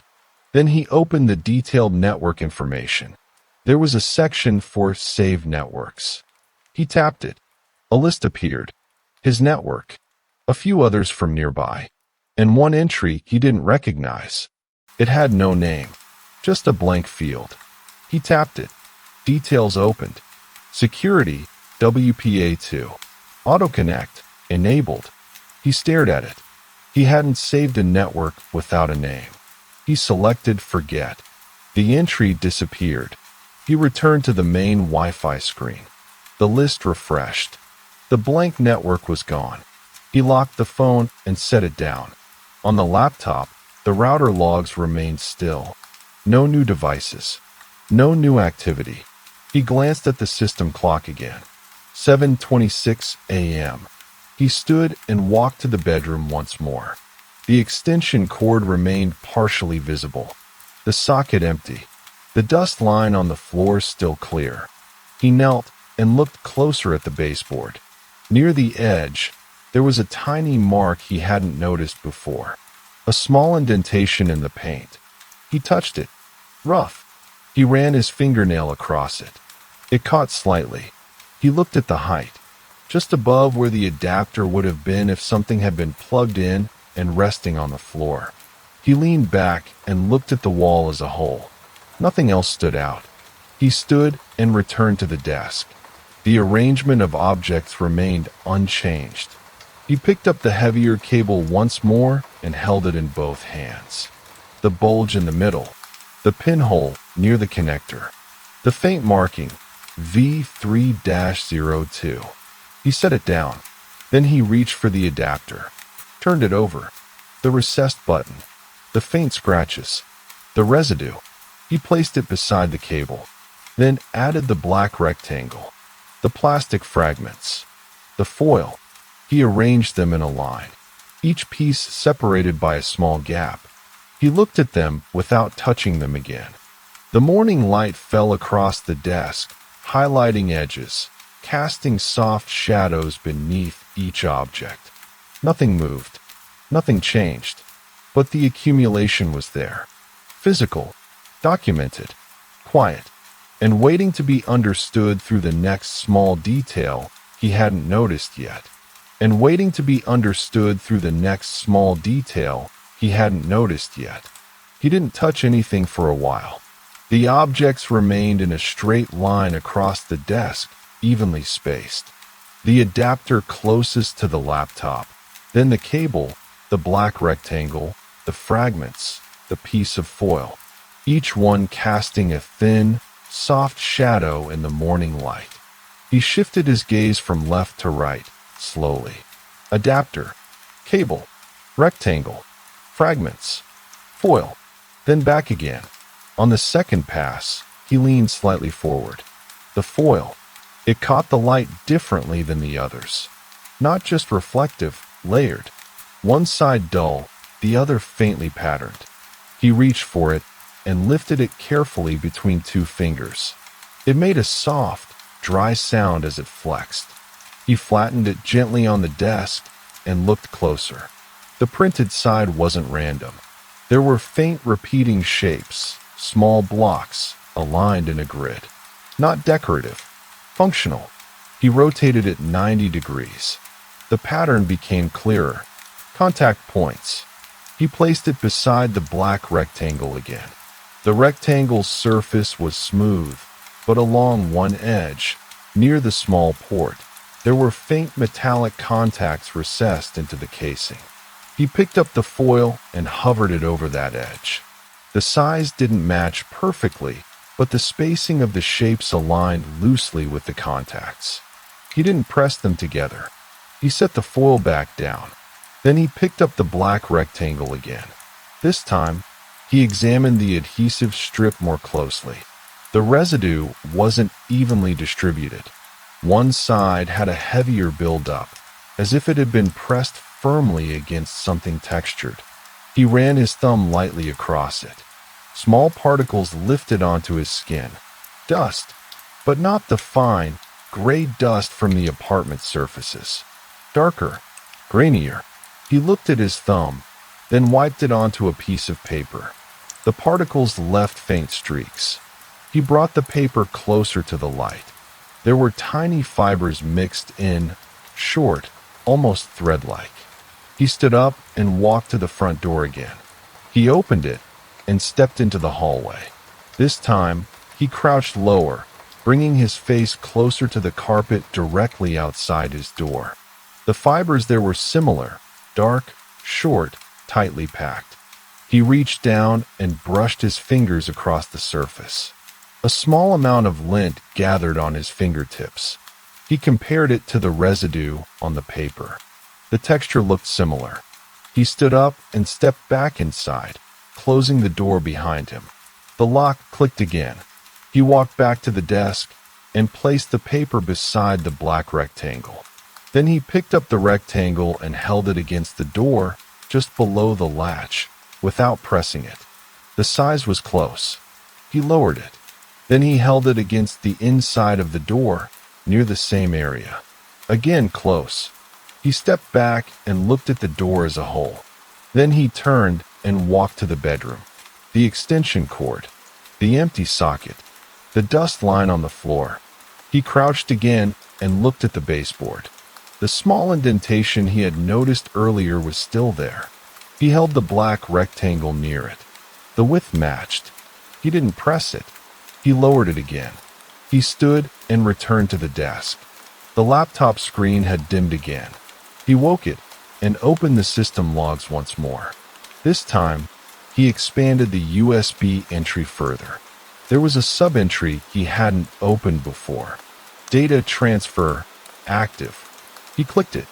A small panel appeared with additional information. Duration, 2 minutes, 14 seconds. Data volume, 18.6 megabytes. He stared at the number. It was larger than the phone data usage, larger than the router's outbound requests. He opened the file access logs again. 3 files, each under 10 megabytes. Combined, they were close to the same total.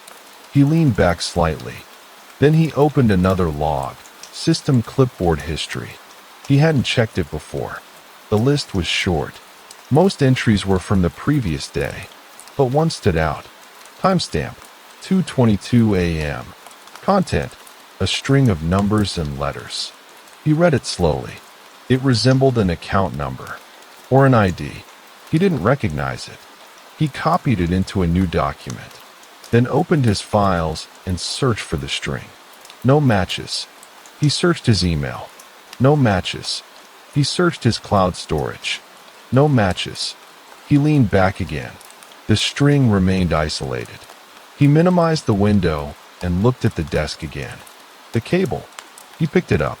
This time, he focused on the bulge in the middle. He pressed it again, more firmly. Still solid. He brought it closer to his ear and rotated it slowly. There was a faint internal shift. Not loose, but something inside moved slightly when the angle changed. He held it still. The movement stopped. He turned it again. The same faint shift. He set it down carefully. Then he picked up the adapter once more. He pressed the recessed button again, this time holding it longer. 5 seconds. 10. Nothing. He released it. Then he turned it over and examined the prongs again. Between them, there was a tiny gap. Inside the gap, something reflective. He angled it toward the light. A small metallic contact. Not typical for a simple power adapter.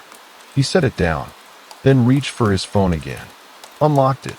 Opened the app list. Scrolled to the unknown entry. com.sys.update.service. He tapped it again. This time, he selected storage. The page showed minimal data. Cache, small. Data, 0.9 megabytes. He tapped View Files. A simple directory opened. One folder. He opened it. Inside, a single file. No extension. He tapped it. The system asked which app to open it with. He canceled. Then he selected Share. A list of options appeared. He chose Save to Device. The file copied. He navigated to his file manager and opened it there. This time, he chose a basic text viewer. The file opened. Lines of text appeared. Timestamps. Strings. Short entries. He scrolled. 219, login. 220, password. 221, USB. 222, files. 223, confirm. He stopped scrolling, then continued. At the bottom, a final line. Complete. No timestamp. He closed the file and set the phone down slowly. The room remained quiet. He looked at the door again, then at the desk, then at the objects arranged in a line, each one still, each one unchanged. but now connected by more than just time. Connected by sequence, by function, by the small, deliberate actions they had enabled. He leaned forward and rested his hands lightly on the desk, not touching any of the objects. The morning light had shifted again, brightening the surface, sharpening the edges.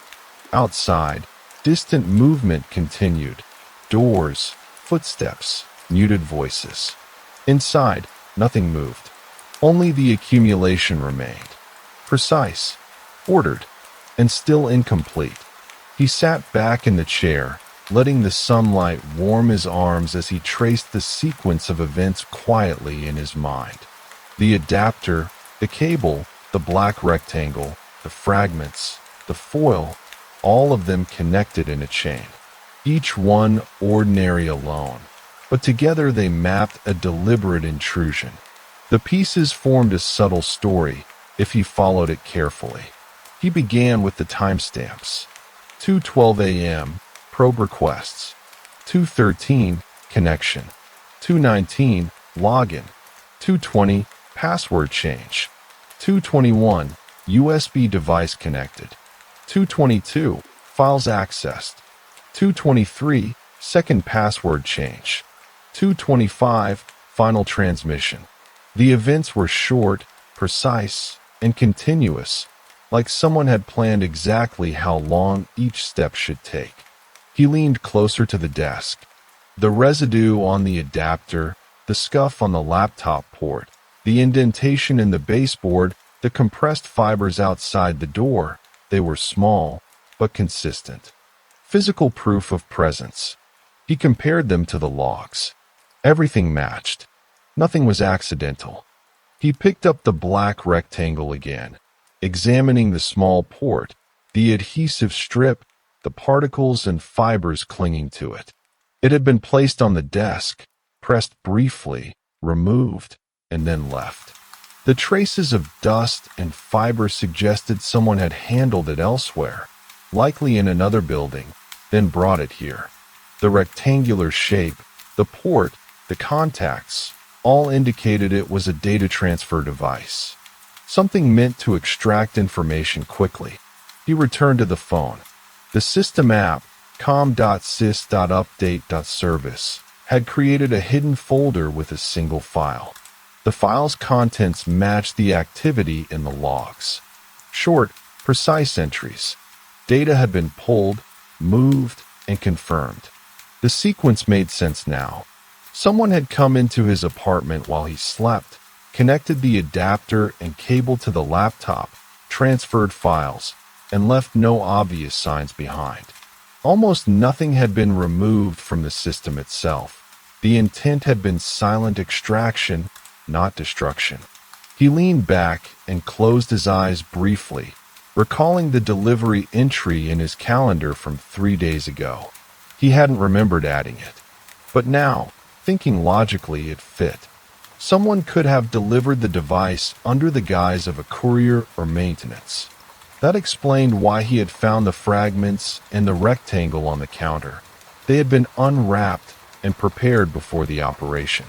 Simple logistics, mundane enough to avoid suspicion. He reopened the email filter he had discovered, forwarding attachments automatically. It had been created yesterday, after the initial intrusion. That made sense. Whoever did this had gained access not just to files on the laptop, but also to his incoming correspondence. The forwarding rule allowed them to receive attachments in real time, undetected. He recalled the unknown address, letters and numbers, unrecognizable, not random, carefully chosen, perhaps linked to an online mailbox or server outside his immediate knowledge. The pattern of small marks outside the door now fit too. The rectangular impression in the carpet aligned with where the black rectangle had been briefly set. Fibers and residue matched the particles from the device. Each observation connected to the next. A simple, methodical process. He considered the only people with access to his building and schedule. No maintenance had been scheduled. No neighbors he could trust for entry. The delivery 3 days prior. The package unassuming, placed near the door. Suspicious, yes, but subtle. Someone had planned this quietly. He remembered the adapter itself, the recessed button, the metallic contact, the subtle scuff. It had been built or modified to allow a connection to a computer without triggering alarms or notifications. Everything else, the cable, the fragments, the black rectangle, was part of the same system. The delivery, the installation, the data transfer, it all pointed to a single person or team operating with precision. He reached for the phone again and reopened the system app's hidden file. The sequence of entries matched perfectly with the physical evidence and timestamps from the router logs. The data taken was minimal, small files, short strings, but valuable. Bank accounts, access credentials, personal identification. The type of file suggested a methodical, financially motivated theft rather than random curiosity. He reflected on the fibers, the residue, the patterns.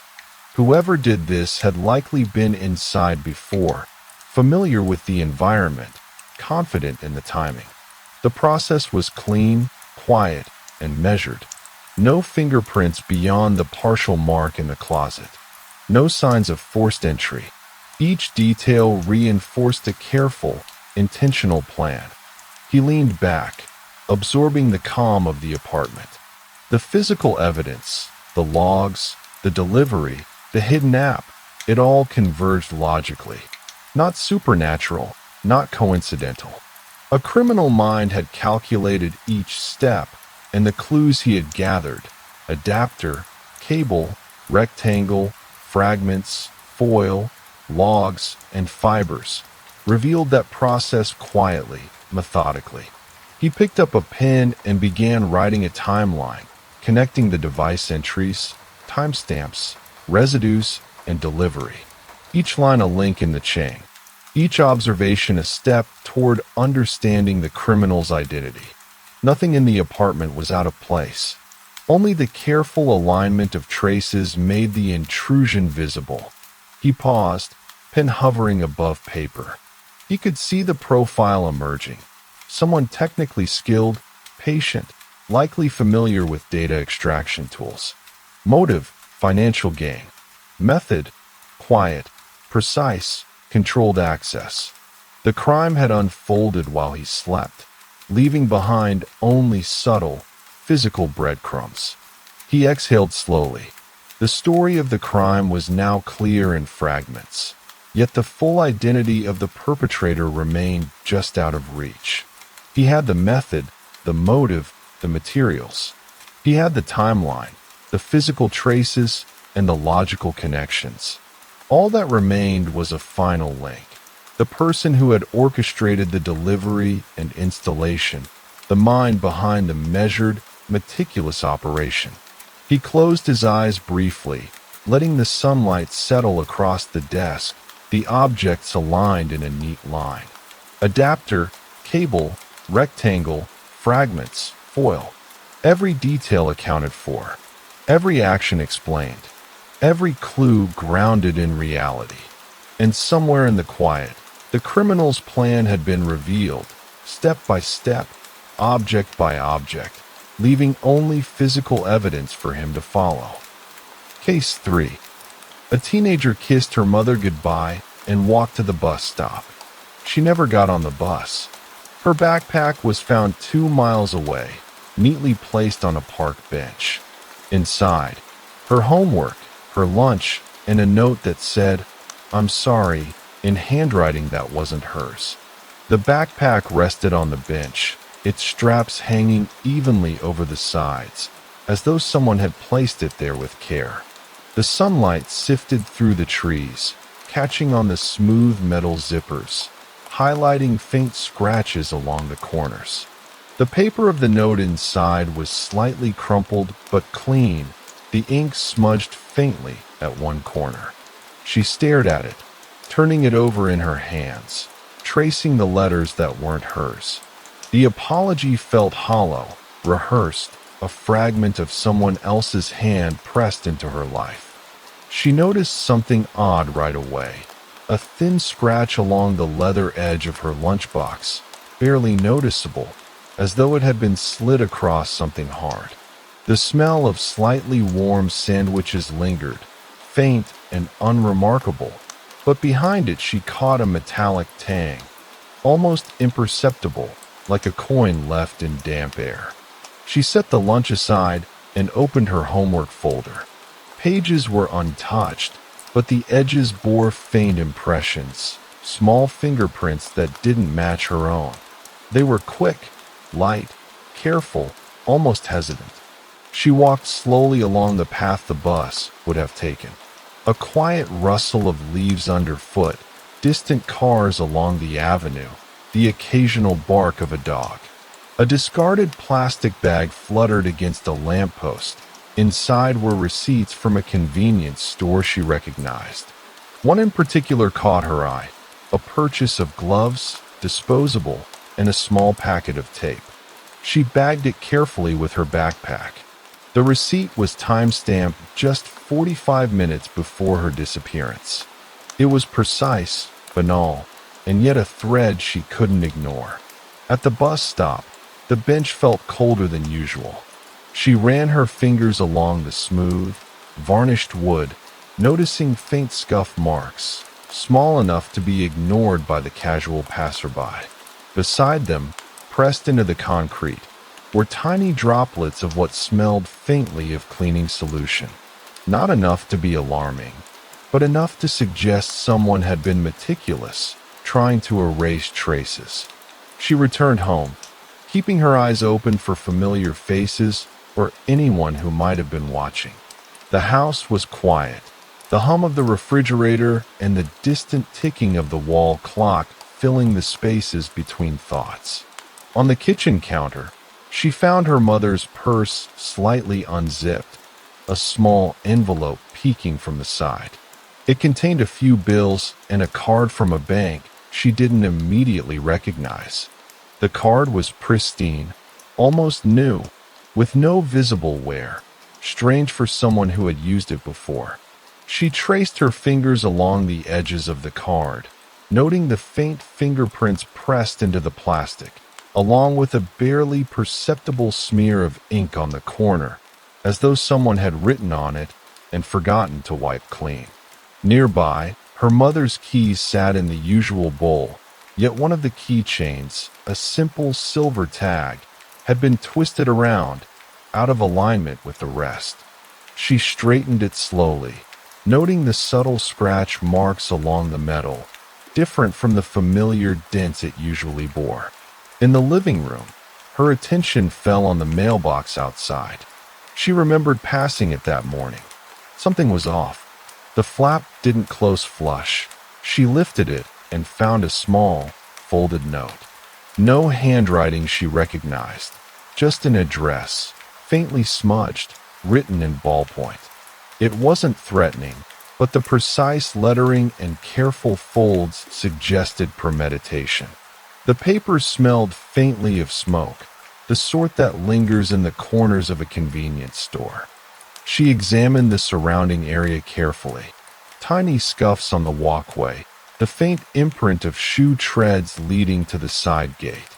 The lock looked untouched, but there was a subtle shift in the metal's alignment, as though it had been nudged slightly, enough to show evidence of tampering if one looked closely. She pressed along the edge, feeling the cool bite of the metal, and noticed faint grease marks near the hinge. Back inside, she pored over her backpack contents again, this time more slowly. A pencil with a slightly chewed eraser, a notebook with small, perfectly rounded indentations in the corners of each page, like someone had tested the paper for thickness or texture. Even the zipper pull of the backpack showed faint abrasions, as though it had been tugged, closed, and opened by hands not her own. She sat on the edge of her bed, sifting through the items with a careful patience she hadn't known she possessed. Each object, a scratched lunchbox, smudged fingerprints, misaligned keychain, minor scratches on her backpack, was insignificant in isolation. Together, they formed a faint lattice, subtle, quiet, suggesting the presence of someone else, deliberate, methodical, patient, not random, not accidental. Someone who had walked through her morning, touched her life lightly, leaving traces small enough to be ignored by anyone not looking closely. Outside, the wind moved through the trees, soft and continuous. Somewhere down the street, a car door closed, a distant hum of traffic. She could feel a rhythm, ordinary and mundane, and yet threaded with something carefully hidden, something deliberate. She folded the note back into the backpack and placed it gently on her desk. Each detail she had collected would need to be traced, considered, measured, and connected. There was no immediate danger now, only the quiet implication that someone had entered her world, taken a step within it, and left a carefully curated trail behind. The house smelled faintly of toast from breakfast, warm but ordinary. Nothing screamed alarm. And yet, in the scratches, smudges, and carefully placed objects, she could sense the beginning of a pattern. Not chaos, not emotion, but a calculated movement, deliberate enough to be hidden in plain sight. She leaned back, eyes on the backpack, tracing its contours once more. Someone had left her a message. Someone had left a mark. And it was up to her to follow it, quietly, carefully, piece by piece. The next morning, she returned to the park where the backpack had been found. The air was crisp, carrying the faint scent of damp grass and fallen leaves. The bench sat empty, sun warming its slatted wood, but she noticed something she hadn't before, a tiny, dull piece of metal wedged between the slats. It was thin, rectangular, scratched along the edges, and bore a faint fingerprint smudge. She pocketed it carefully, feeling the weight of its quiet significance. Whoever had placed the backpack here had touched it, handled it deliberately. She walked slowly along the path that ran parallel to the street, observing the ground.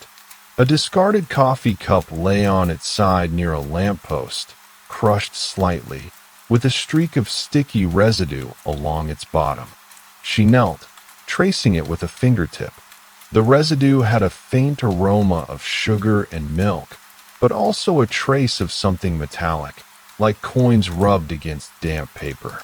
She tucked the cup into a plastic bag, noting the faint shoe treads around it, small, careful, and regular, as though someone had walked in a deliberate loop before leaving it behind.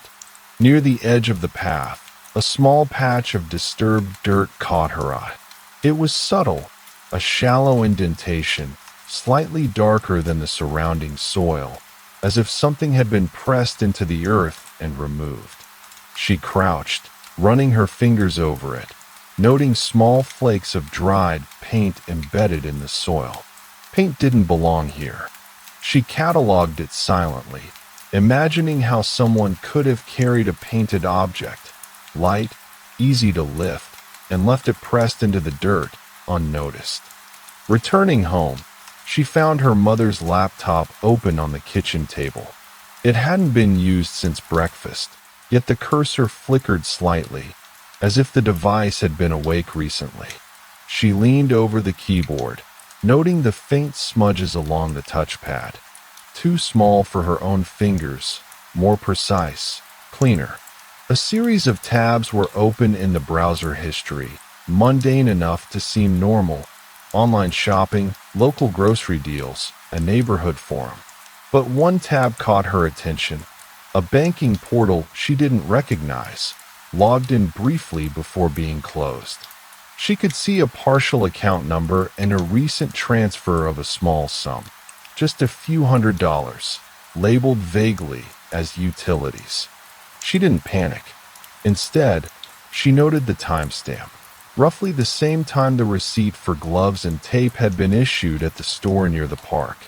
She traced the tiny dots and dashes of digital fingerprints left by the cursor's movement on the trackpad, imagining someone sitting here, deliberate, quiet, accessing information, testing, observing. Later, she checked the side gate she had noticed the day before. The lock felt the same under her fingers, yet the alignment scratch she had seen before seemed slightly deeper. She ran a cloth over it, finding faint traces of oil or grease in the grooves. Metal rubbed against metal, deliberate, careful. It wasn't violent. It wasn't hurried. It was precise, methodical, an intrusion measured to leave almost no evidence. Her eyes drifted to the mailbox again. The small folded note with the address still rested on top of the mail slot. She unfolded it slowly, examining the creases and folds. A faint fingerprint pressed against the corner, smudged and partial, a trace of someone who had handled it lightly, intentionally. The ink showed the slightest impression of pressure on the paper, suggesting the writer had written quickly, yet cleanly, someone cautious, aware that this small note could be evidence if discovered. She returned to her backpack once more. The metal zipper pull had scratches she hadn't fully registered before, along with faint smudges of grease. She slid it along the teeth, listening for the subtle resistance, feeling the uneven drag. The pencil inside, still with the chewed eraser, now revealed faint graphite smudges along its barrel that didn't match her usual markings. Someone had tested it, perhaps, or used it briefly, leaving quiet, physical traces. Her attention shifted to the kitchen drawer. She had left it untouched since breakfast, yet when she opened it now, she noticed a small envelope tucked between napkins. Inside, a single key, polished on one side as if recently handled, but the other side bore scratches consistent with forced insertion into a lock. It wasn't violent, just a slow, careful trial-and-error effort. Whoever had used this key had tried doors, perhaps gates, perhaps cabinets. Whoever it was had been systematic. By late afternoon, she had cataloged each clue: the metal fragment from the bench, the disturbed patch of dirt with paint flakes, the coffee cup with metallic residue, the laptop history with the banking portal, the slightly deeper scratches and grease on the side gate, the fingerprint on the note, the pencil with graphite smudges, the key with tiny abrasions. Each detail alone seemed inconsequential, mundane even. Together, they formed a lattice: deliberate movements, careful observation, and subtle traces of intrusion. Nothing overt, nothing sensational, nothing to scream alarm. Just small, methodical acts: handling of objects, use of tools, access to personal information that suggested someone had entered her life quietly, almost invisibly. She set everything on her desk, arranging the objects carefully. The textures, the cold metal of the key, the roughness of the paint flakes, the faint stickiness of the cup residue, spoke to her in a quiet language of action and intent. Someone had been here, moving through ordinary spaces, leaving a trace only a careful observer could detect. And as the afternoon light shifted through the window, slanting across the backpack, she realized the puzzle was still incomplete. Nothing violent, nothing dramatic, but methodical, deliberate, criminal intent hidden in the mundane. Every small observation, every trace, hinted at a plan quietly unfolding somewhere nearby, and she could feel the rhythm of it in the scratches, the smudges, and the misplaced objects. She sat back in her chair, listening to the faint hum of the refrigerator, the ticking of the wall clock, the distant traffic. The quiet order of the house clashed with the subtle disorder in the evidence, and she understood, without needing to rush, that this investigation would be slow, careful, and painstaking. Every movement, every object, every mark mattered. And somewhere, beyond these walls, someone had been leaving a trail for her to follow. She woke before dawn the next day, the house quiet except for the soft ticking of the wall clock and the faint hum of the refrigerator. Lights slanted through the curtains, muted and gray, revealing the dust motes hovering above the desk where she had arranged the clues. She studied the collection again. The key, the pencil, the note, the metal fragment, the coffee cup, the laptop printout, the scratches on the gate. Each item now seemed less random, more deliberate, as if each had been chosen and left to speak a quiet language of intrusion. Her first step was the driveway. She crouched near the mailbox, inspecting the metal edges. Overnight dew had settled in fine beads along the seam of the slot. She ran a fingertip across it, feeling tiny ridges in the metal she hadn't noticed before, abrasions consistent with repeated use, or perhaps deliberate probing. The flap itself was slightly bent, imperceptibly, as if someone had tested it against force. Nothing dramatic, just careful manipulation. A few feet away, the driveway concrete bore faint smudges, darkened streaks in a pattern she recognized. Tire marks? Possibly, but more precise than a car's typical path. She traced the streaks slowly, noticing the subtle texture change where the asphalt met the concrete. Faint granules disturbed, nearly imperceptible to anyone who wasn't looking. She ran her fingers along the surface and found a small metallic object embedded in the rough patch.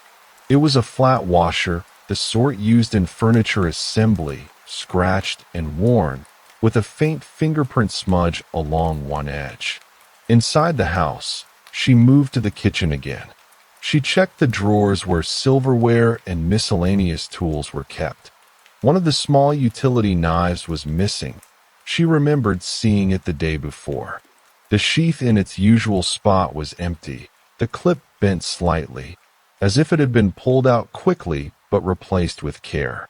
She opened nearby drawers, rifled lightly through containers, and noticed a faint dust pattern on the bottom shelf. Something had been moved recently, leaving a small arc of displaced particles. She returned to the laptop. The banking portal from the day before had been logged out. A faint fingerprint smudge along the corner of the mousepad suggested someone had hovered over the cursor in the past 24 hours. She opened the browser history more carefully this time.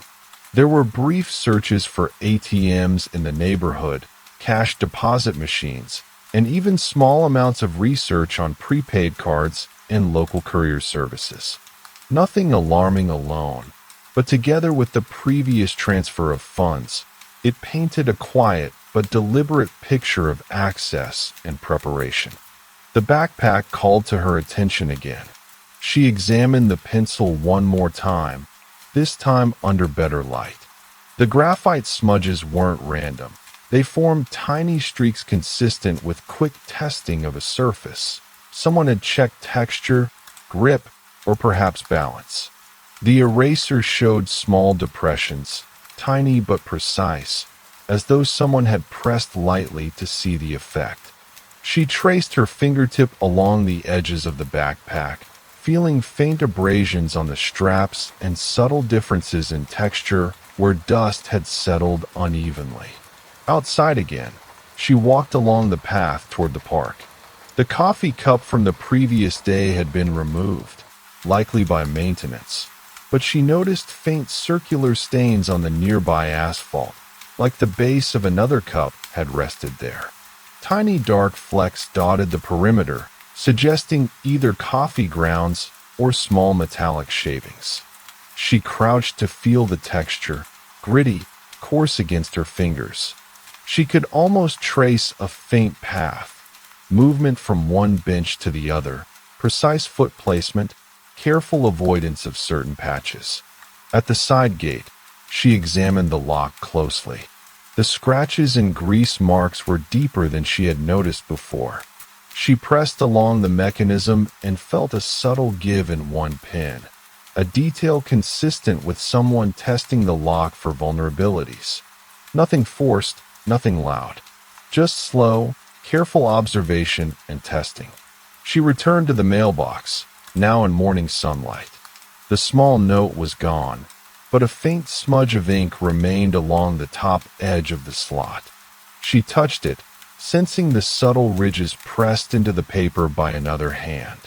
She imagined this sequence: someone folding the paper, inserting it, testing its placement, withdrawing it without leaving more obvious signs. Inside, she reviewed the key again.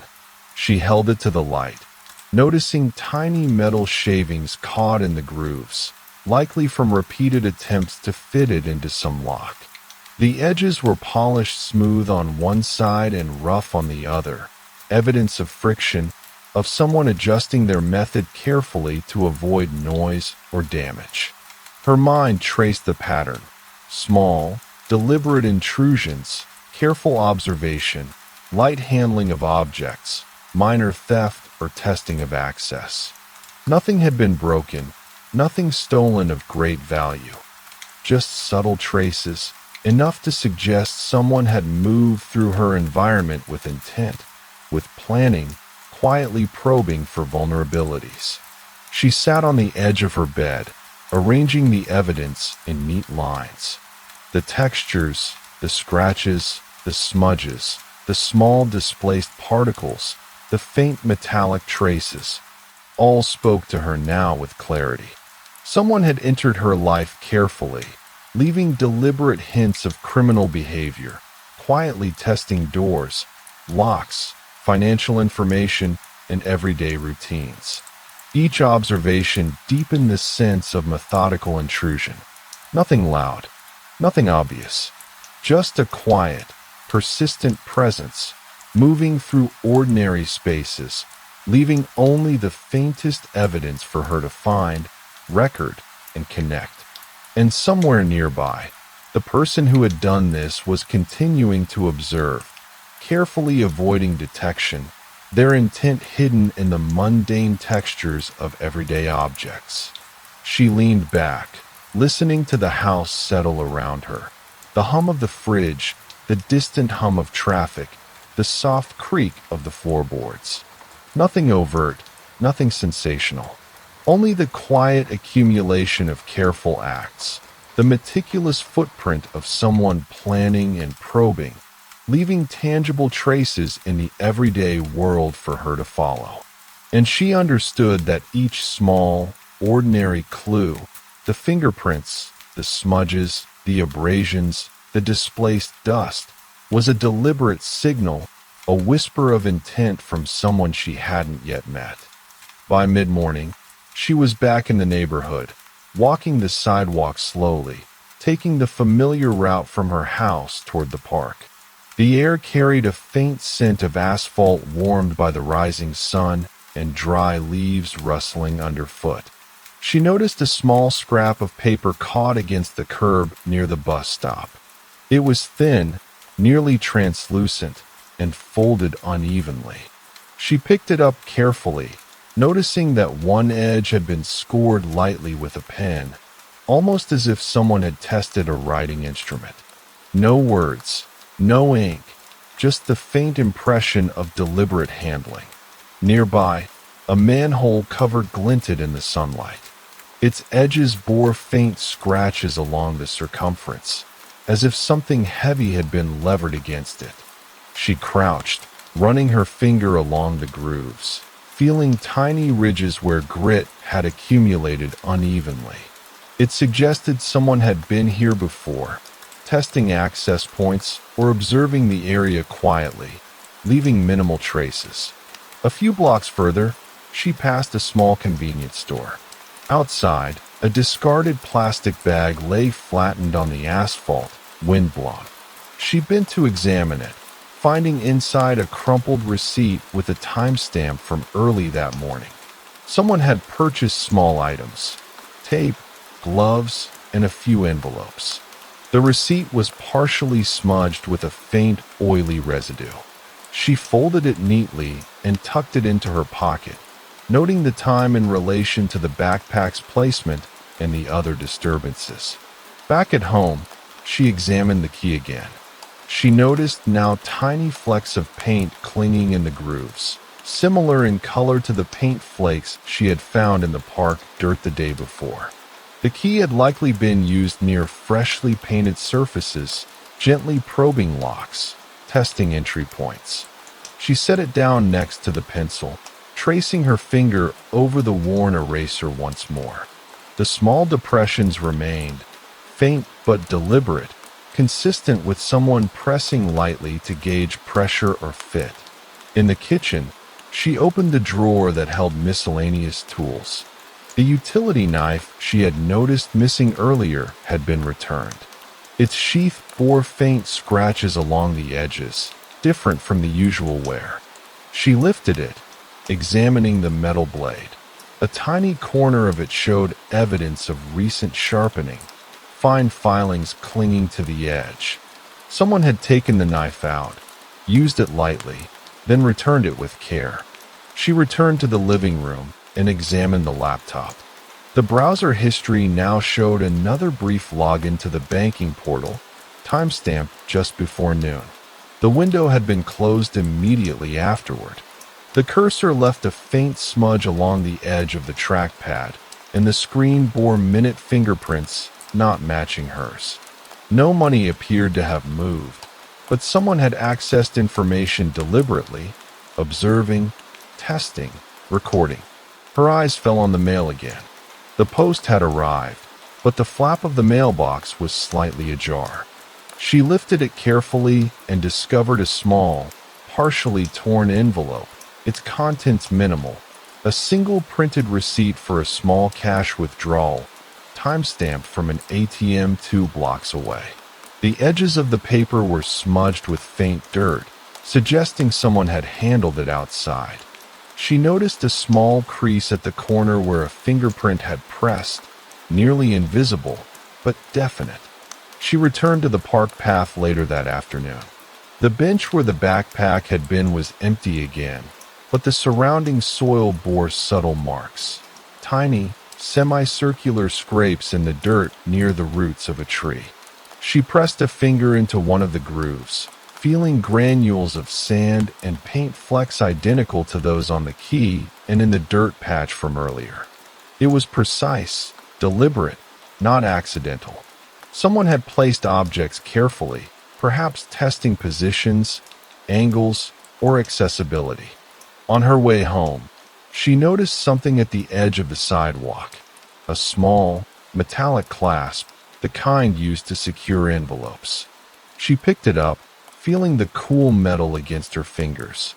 It bore fine scratches along the edges and a faint grease mark. Whoever had handled this had been careful, methodical, testing closure or fit without leaving obvious evidence. Back at the house, she laid everything out. The key with paint flecks, the pencil with graphite streaks, the utility knife with faint sharpening marks, the small envelopes, the metallic clasp, the receipts, the smudged coffee cup, the scraps of paper, the benchmarks, the dirt with flecks of paint. Each object alone was mundane. Together, they formed a careful, deliberate pattern of intrusion, observation, and light testing. Acts that might seem negligible to a casual observer, but were consistent, methodical, and deliberate. She ran her fingers over the edges, tracing scratches and smudges, noting impressions, textures, and residues. Someone had moved through her neighborhood and her home quietly, touching objects lightly, leaving evidence only in the subtle details of texture, placement, and trace. The sun shifted in the window, casting long lines across the arranged clues. The house smelled faintly of late afternoon warmth, wood, dust, and the lingering scent of coffee. Nothing was broken. Nothing was missing of great value. And yet, the collection of tiny, Deliberate traces told a story. Someone testing access, recording information, leaving small markers of presence.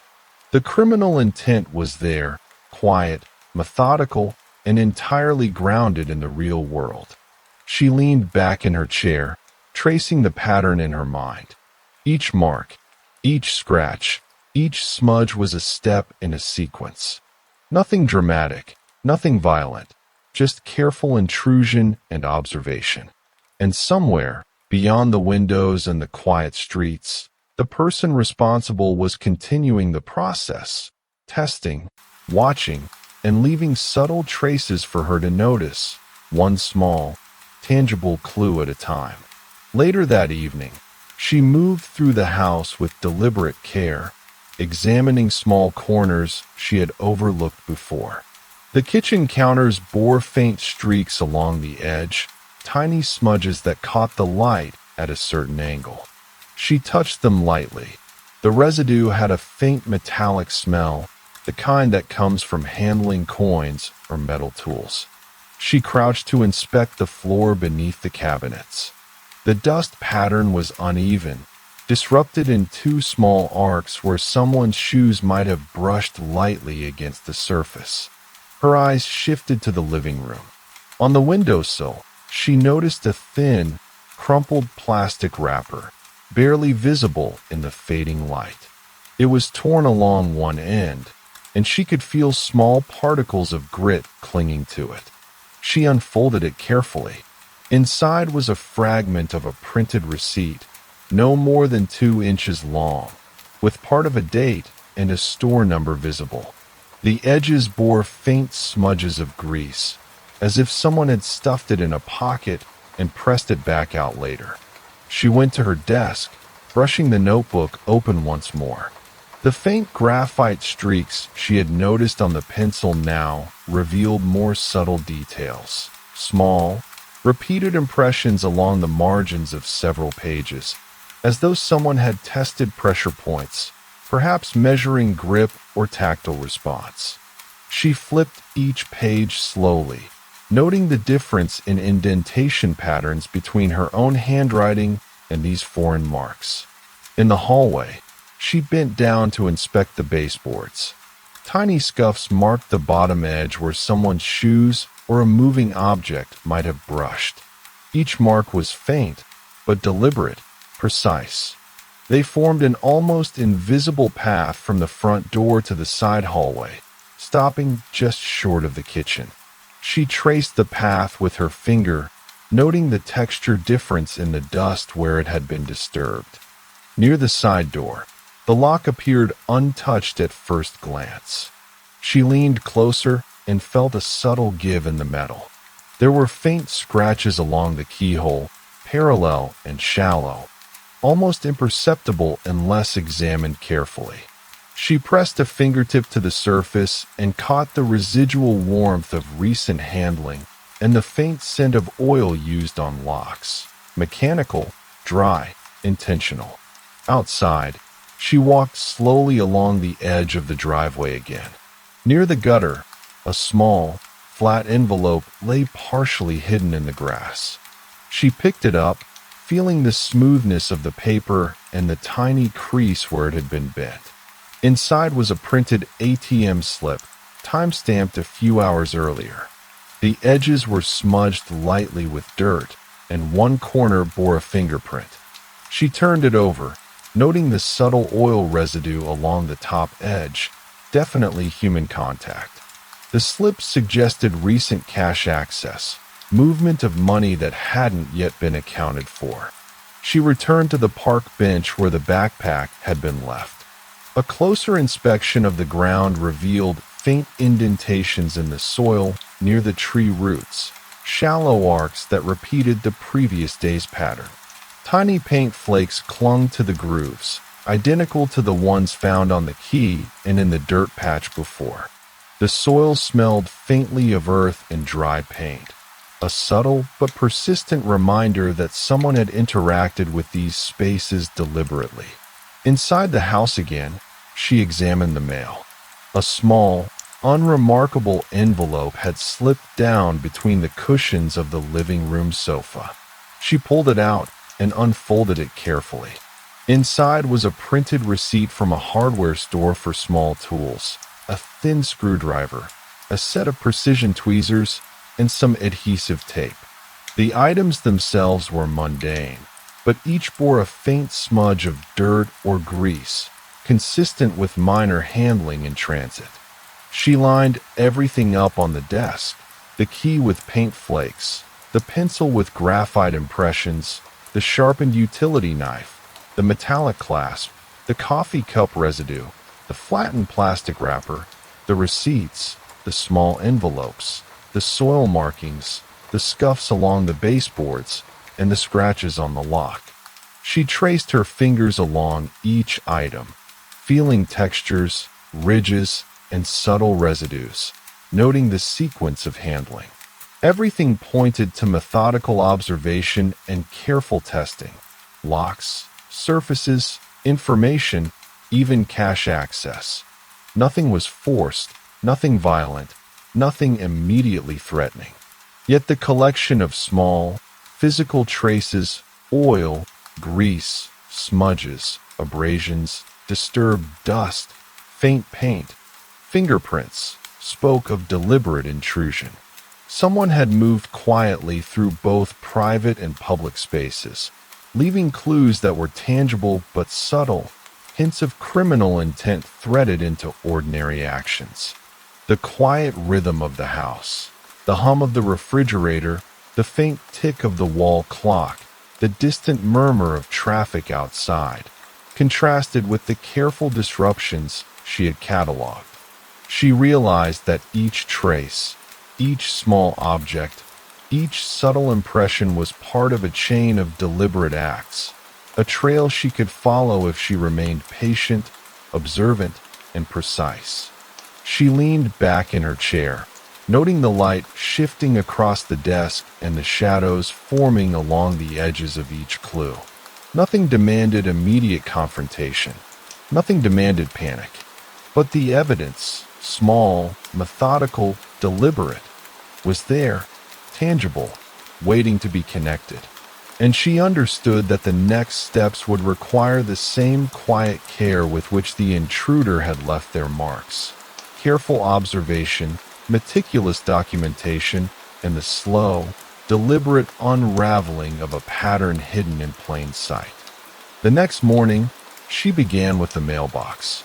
The flap was slightly misaligned again, the same faint bend she had noticed before.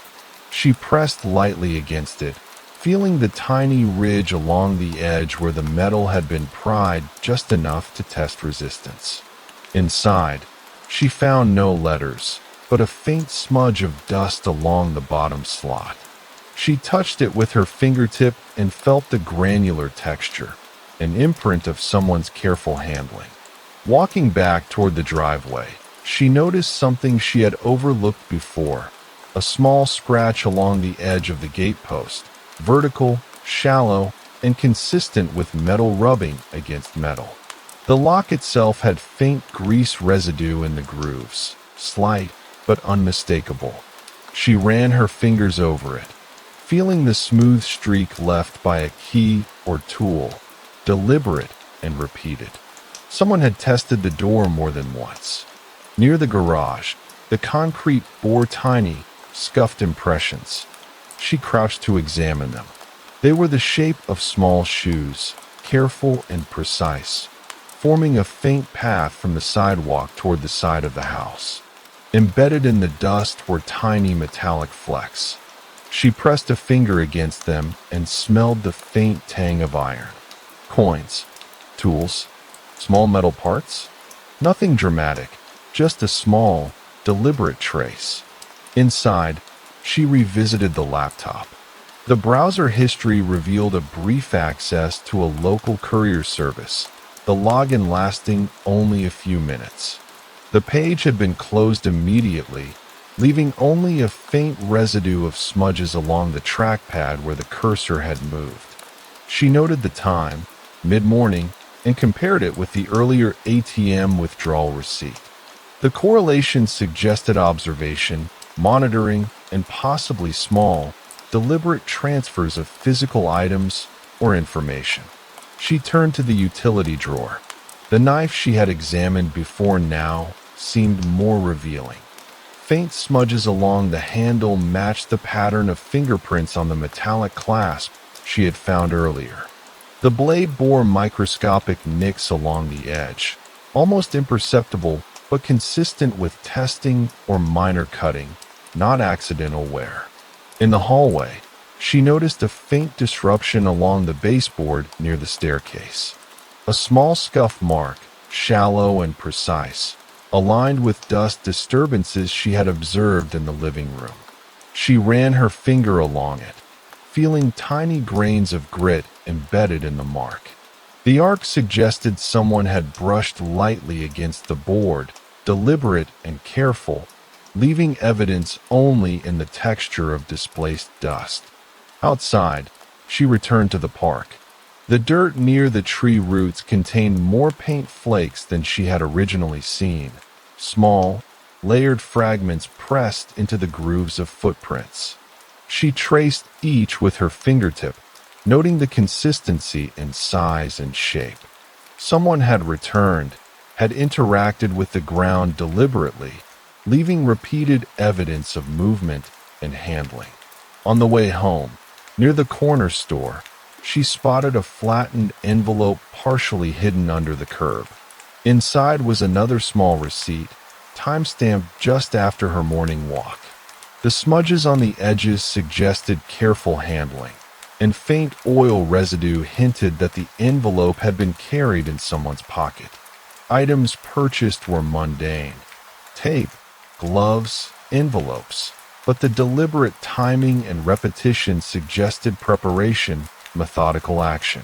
Back inside, she laid out the key with paint flakes, the pencil with graphite streaks, the knife with microscopic nicks, the metallic clasp, the receipts, the envelope, and the disturbed dust from the baseboards.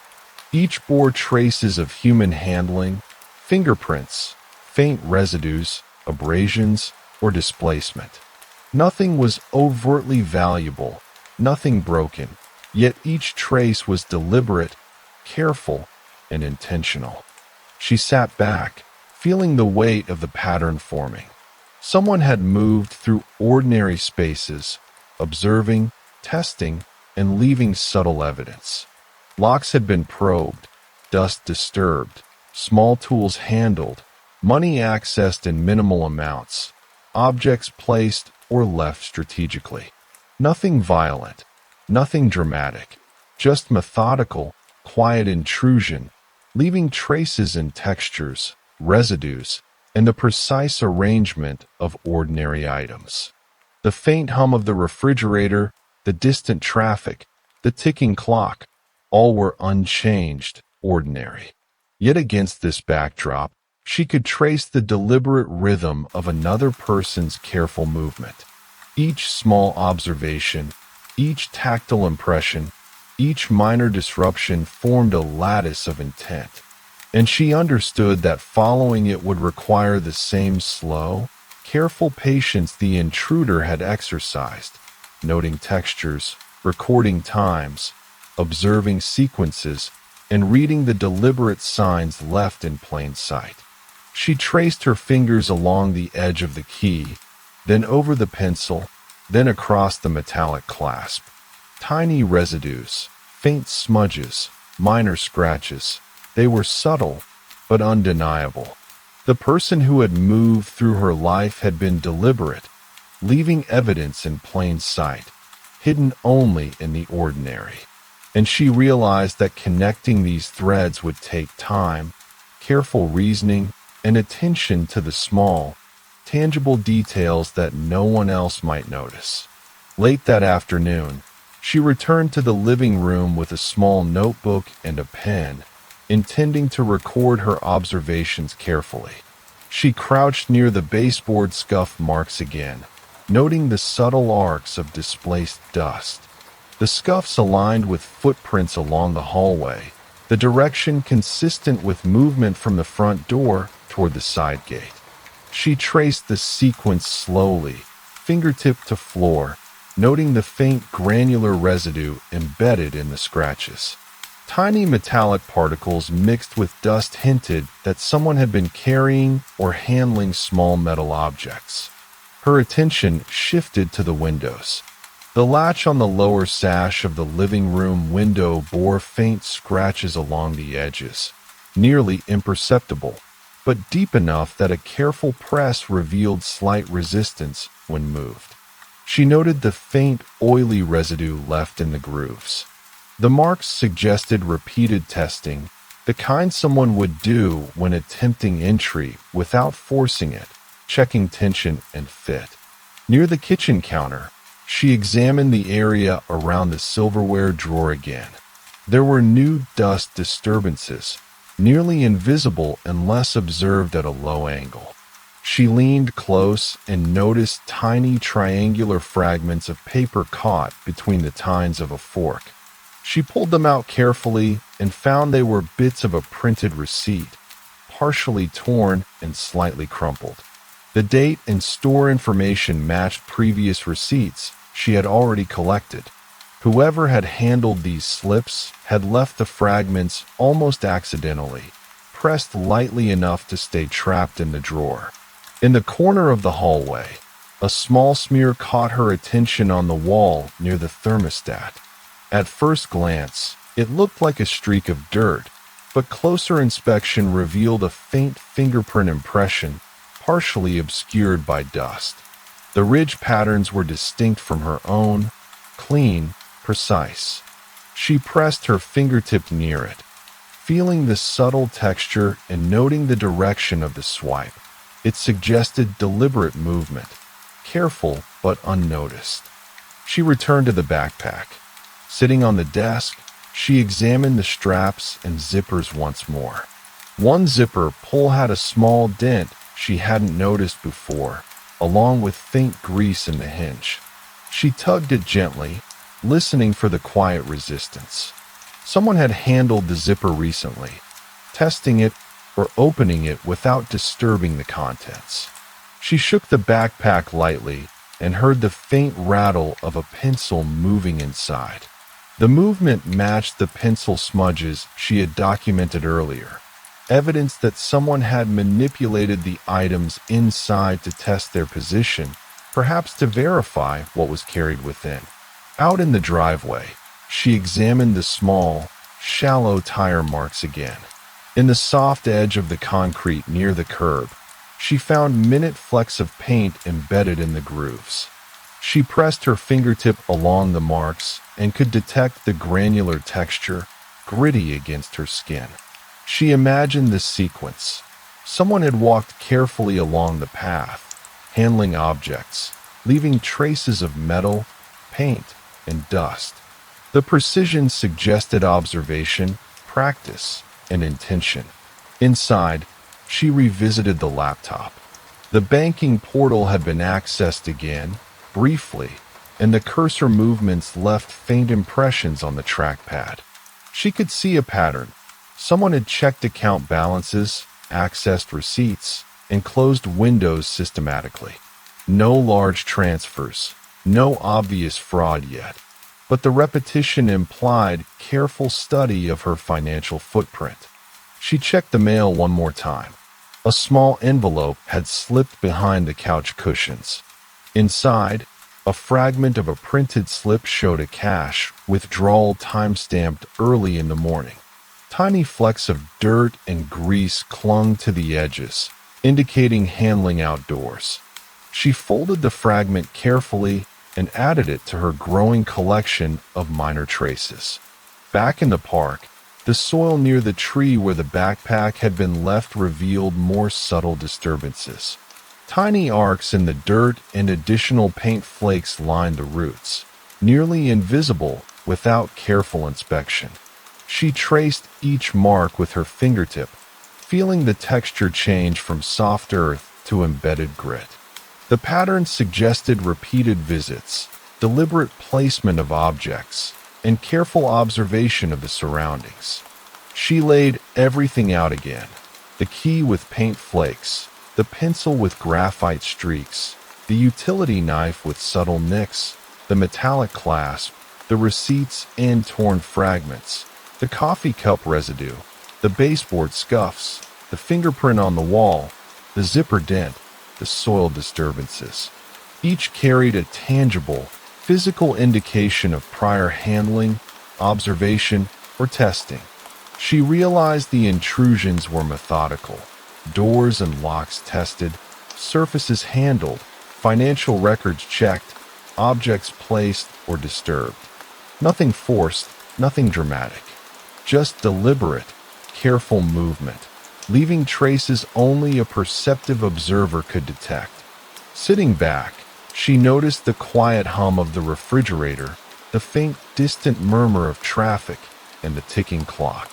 Ordinary sounds, ordinary light, ordinary spaces, but threaded through them, she could feel the rhythm of someone else's careful movements, deliberate intrusions, and small acts of observation. Each tiny trace was part of a sequence, and she understood that documenting and connecting them would require the same meticulous patience that the intruder had applied. Slow, precise, deliberate, and grounded entirely in physical evidence. She ran her fingers across the collection once more, noting textures, residues, scratches, and impressions. Each piece reinforced the growing pattern of subtle criminal intent, quiet, methodical, and entirely tangible. The evidence was all around her, hidden in plain sight, waiting for the careful connections she was only beginning to make. She rose before dawn the next day, the soft glow of morning light just beginning to seep through the curtains. The house smelled faintly of lingering coffee and dust. She moved quietly, starting at the living room, crouching low to examine the area around the windows again. The latch on the lower sash bore fresh, subtle smudges, almost imperceptible streaks along the edges where someone's fingers had pressed. She leaned closer, noting a faint metallic tang in the residue, iron from tools or a key perhaps, and traced it carefully with her fingertip. In the hallway, the baseboard scuffs she had documented before seemed slightly more pronounced under the early light. She followed the sequence slowly, noticing the tiny flecks of dirt trapped in the arcs, some mixed with the faint paint particles she had observed near the driveway. Each scuff seemed deliberate, almost like a map of movement, marking a path along which someone had walked or handled objects carefully. She returned to the kitchen, checking the drawer where the utility knife had been stored. It was still in place, but the sheath bore fine, diagonal scratches she hadn't noticed before, consistent with someone sliding the knife in and out repeatedly. She touched the blade lightly and felt the residual oil from sharpening. The nicks along the edge had increased subtly, as though someone had used it gently to test a material, not for cutting food, but perhaps paper, tape, or packaging. Her attention drifted to the laptop. The browser history indicated brief logins to the courier website again, spaced with minutes in between, and the bank portal had been accessed early in the morning. No transfers, no unusual withdrawals, but the mousepad showed faint smudges along a diagonal arc she had not noticed before, evidence of careful cursor movement. Whoever had logged in was deliberate, recording information, checking details, and withdrawing without leaving obvious traces beyond fingerprints and subtle smudges. Near the front door, the doormat was slightly askew. She lifted it, noticing faint impressions in the dust beneath, tiny, repeated arcs, as though someone had pressed lightly while standing there, perhaps to test grip or footing. The dust carried a faint trace of grit and paint particles identical to those she had found in the driveway and on the key. She pressed her fingers into the marks, feeling the texture of compressed dirt and fine sand. Outside, The driveway revealed small, shallow tire impressions she had previously examined. A careful eye revealed additional details. Along the edge of the concrete, tiny flecks of metal embedded in the grooves. She bent closer, running her fingers over them, detecting the coarse texture against her skin. The marks suggested movement of small, deliberate objects or testing of surfaces with care. In the park, where the backpack had been left, she inspected the ground again. The soil had dried, but the faint arcs in the dirt persisted, interspersed with paint flakes identical in color and texture to those on the key. Tiny depressions suggested repeated steps or object placements in precise spots, each carefully calculated to avoid drawing attention while leaving traces of activity. Back at the house, she noticed a small, flattened envelope tucked between the cushions of the sofa she had not moved in days. Inside was a receipt for small tools, adhesive tape, gloves, and a precision screwdriver set, time-stamped earlier that morning. The edges were smudged, slightly oily, and bore faint fingerprints. She pressed her finger against the print, feeling the ridge texture clearly. This mirrored the handling of the metallic clasp and utility knife she had examined previously, suggesting a repeated pattern of deliberate testing and handling. She returned to the backpack, now resting on the desk. The zipper pull with the dent still caught her eye. She tugged it slowly, hearing the slight resistance. The pencil inside had shifted slightly, graphite smudges aligned with impressions she had already documented. Whoever had handled the backpack had tested each compartment, subtly manipulating objects to note placement or accessibility. She laid everything out carefully. The key with paint flakes, pencil with streaks, utility knife with nicks, metallic clasp, receipts and fragments, baseboard scuffs, window latch smudges, dust impressions, tire marks with metal flecks, soil disturbances in the park, envelope with receipts, and the dented zipper. Each trace alone seemed mundane, but collectively they revealed deliberate, methodical intrusion, movement through spaces, handling of objects, observation of routines, testing of access points, and subtle examination of financial or logistical information. The room was quiet, ordinary. The distant traffic hummed. The refrigerator ticked softly. The clock marked each second steadily. And yet, against this ordinary backdrop, the pattern of careful intrusions was unmistakable, small, deliberate, grounded entirely in tangible evidence. Locks had been tested, dust disturbed, objects handled, money accessed, soil pressed and shifted. Each clue was physical, measured, and precise, forming a lattice of intent waiting to be connected through careful observation and reasoning.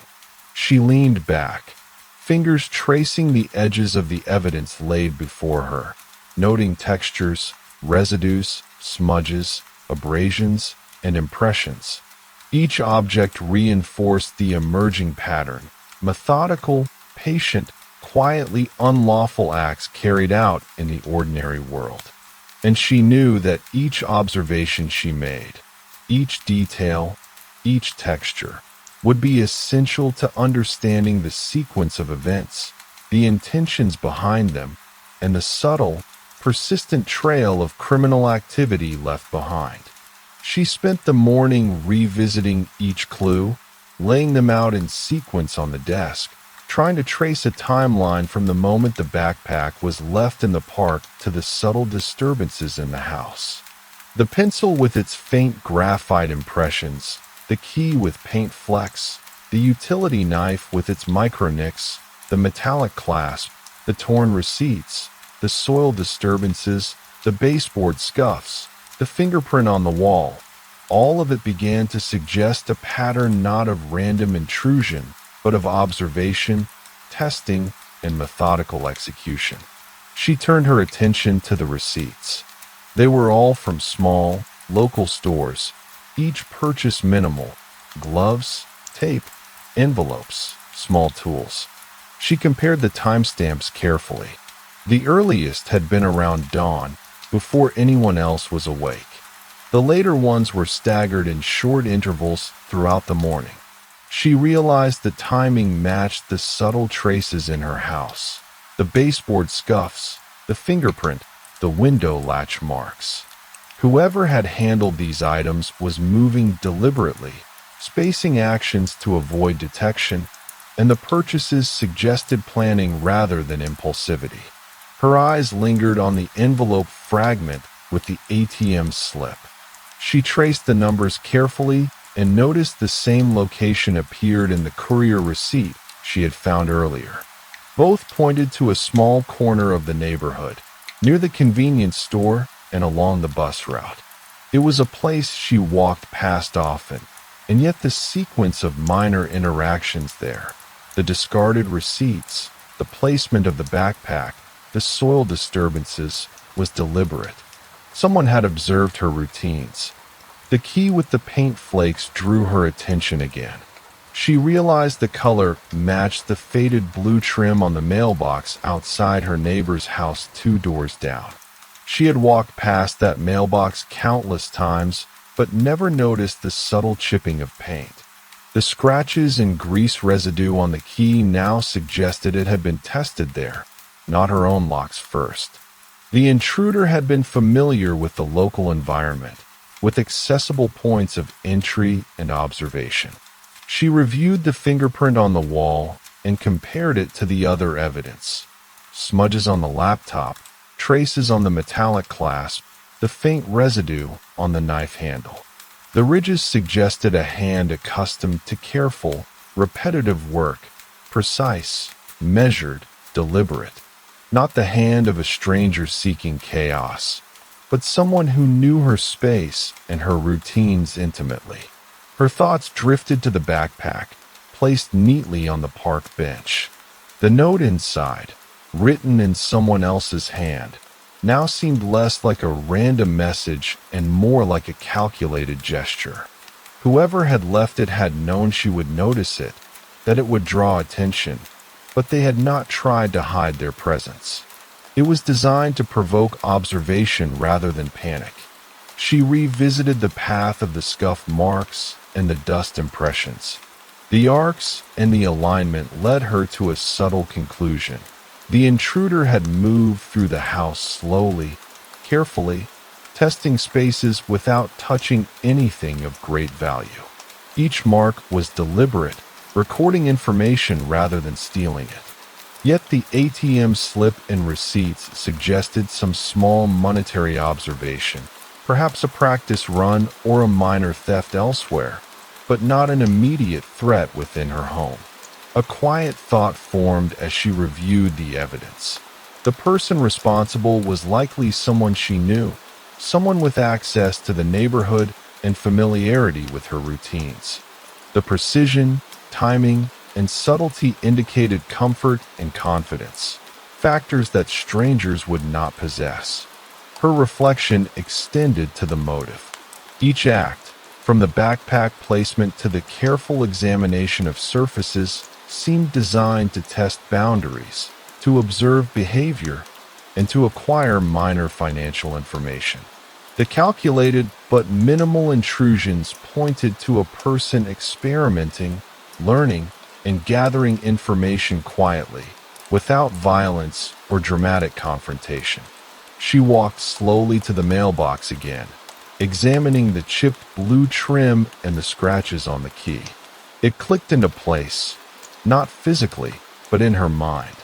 The combination of small purchases, local familiarity, deliberate movement, and subtle observation led to a single conclusion. The intruder was the neighbor's teenage son, someone she had seen around, polite, unassuming, always attentive to routines, but with the curiosity and patience to experiment with boundaries. The fragments of receipts, the tool selection, the sequence of dust disturbances, and the careful handling of objects all aligned with what she knew about him. Methodical, precise, observant, capable of small, controlled acts without drawing attention. She sat back and traced the sequence in her mind. The early morning purchases, the careful testing of locks, the placement of the backpack, the minor ATM observations, the repeated visits to the park bench, the careful handling of the pencil, key, knife, and clasp, all forming a coherent picture. The motive was quiet curiosity, the collection of information, and the small, deliberate acquisition of objects and knowledge without confrontation. The house remained calm and ordinary. The hum of the refrigerator, the distant traffic, the faint ticking of the clock. Yet within that ordinary rhythm, the pattern of intrusion was now understood.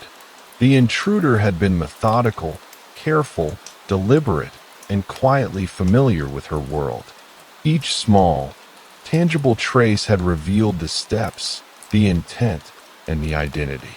She now had a complete map of action and motive, all grounded in physical evidence, careful observation, and logical reasoning. And she realized that understanding it had required patience, attention to texture, residue, dust, fingerprints, smudges, impressions, and the faintest traces of human activity. The resolution was not dramatic, not sensational. It was calm, quiet, and entirely plausible. A meticulous, observant individual, acting within the ordinary world, leaving evidence only for someone patient enough to notice. The pattern was clear. The intruder had been identified, the motive understood, and yet the house remained silent, ordinary, filled with sunlight, dust, and the quiet hum of normal life. Everything else, what could have been chaos, fear, or panic, had been replaced by calm understanding.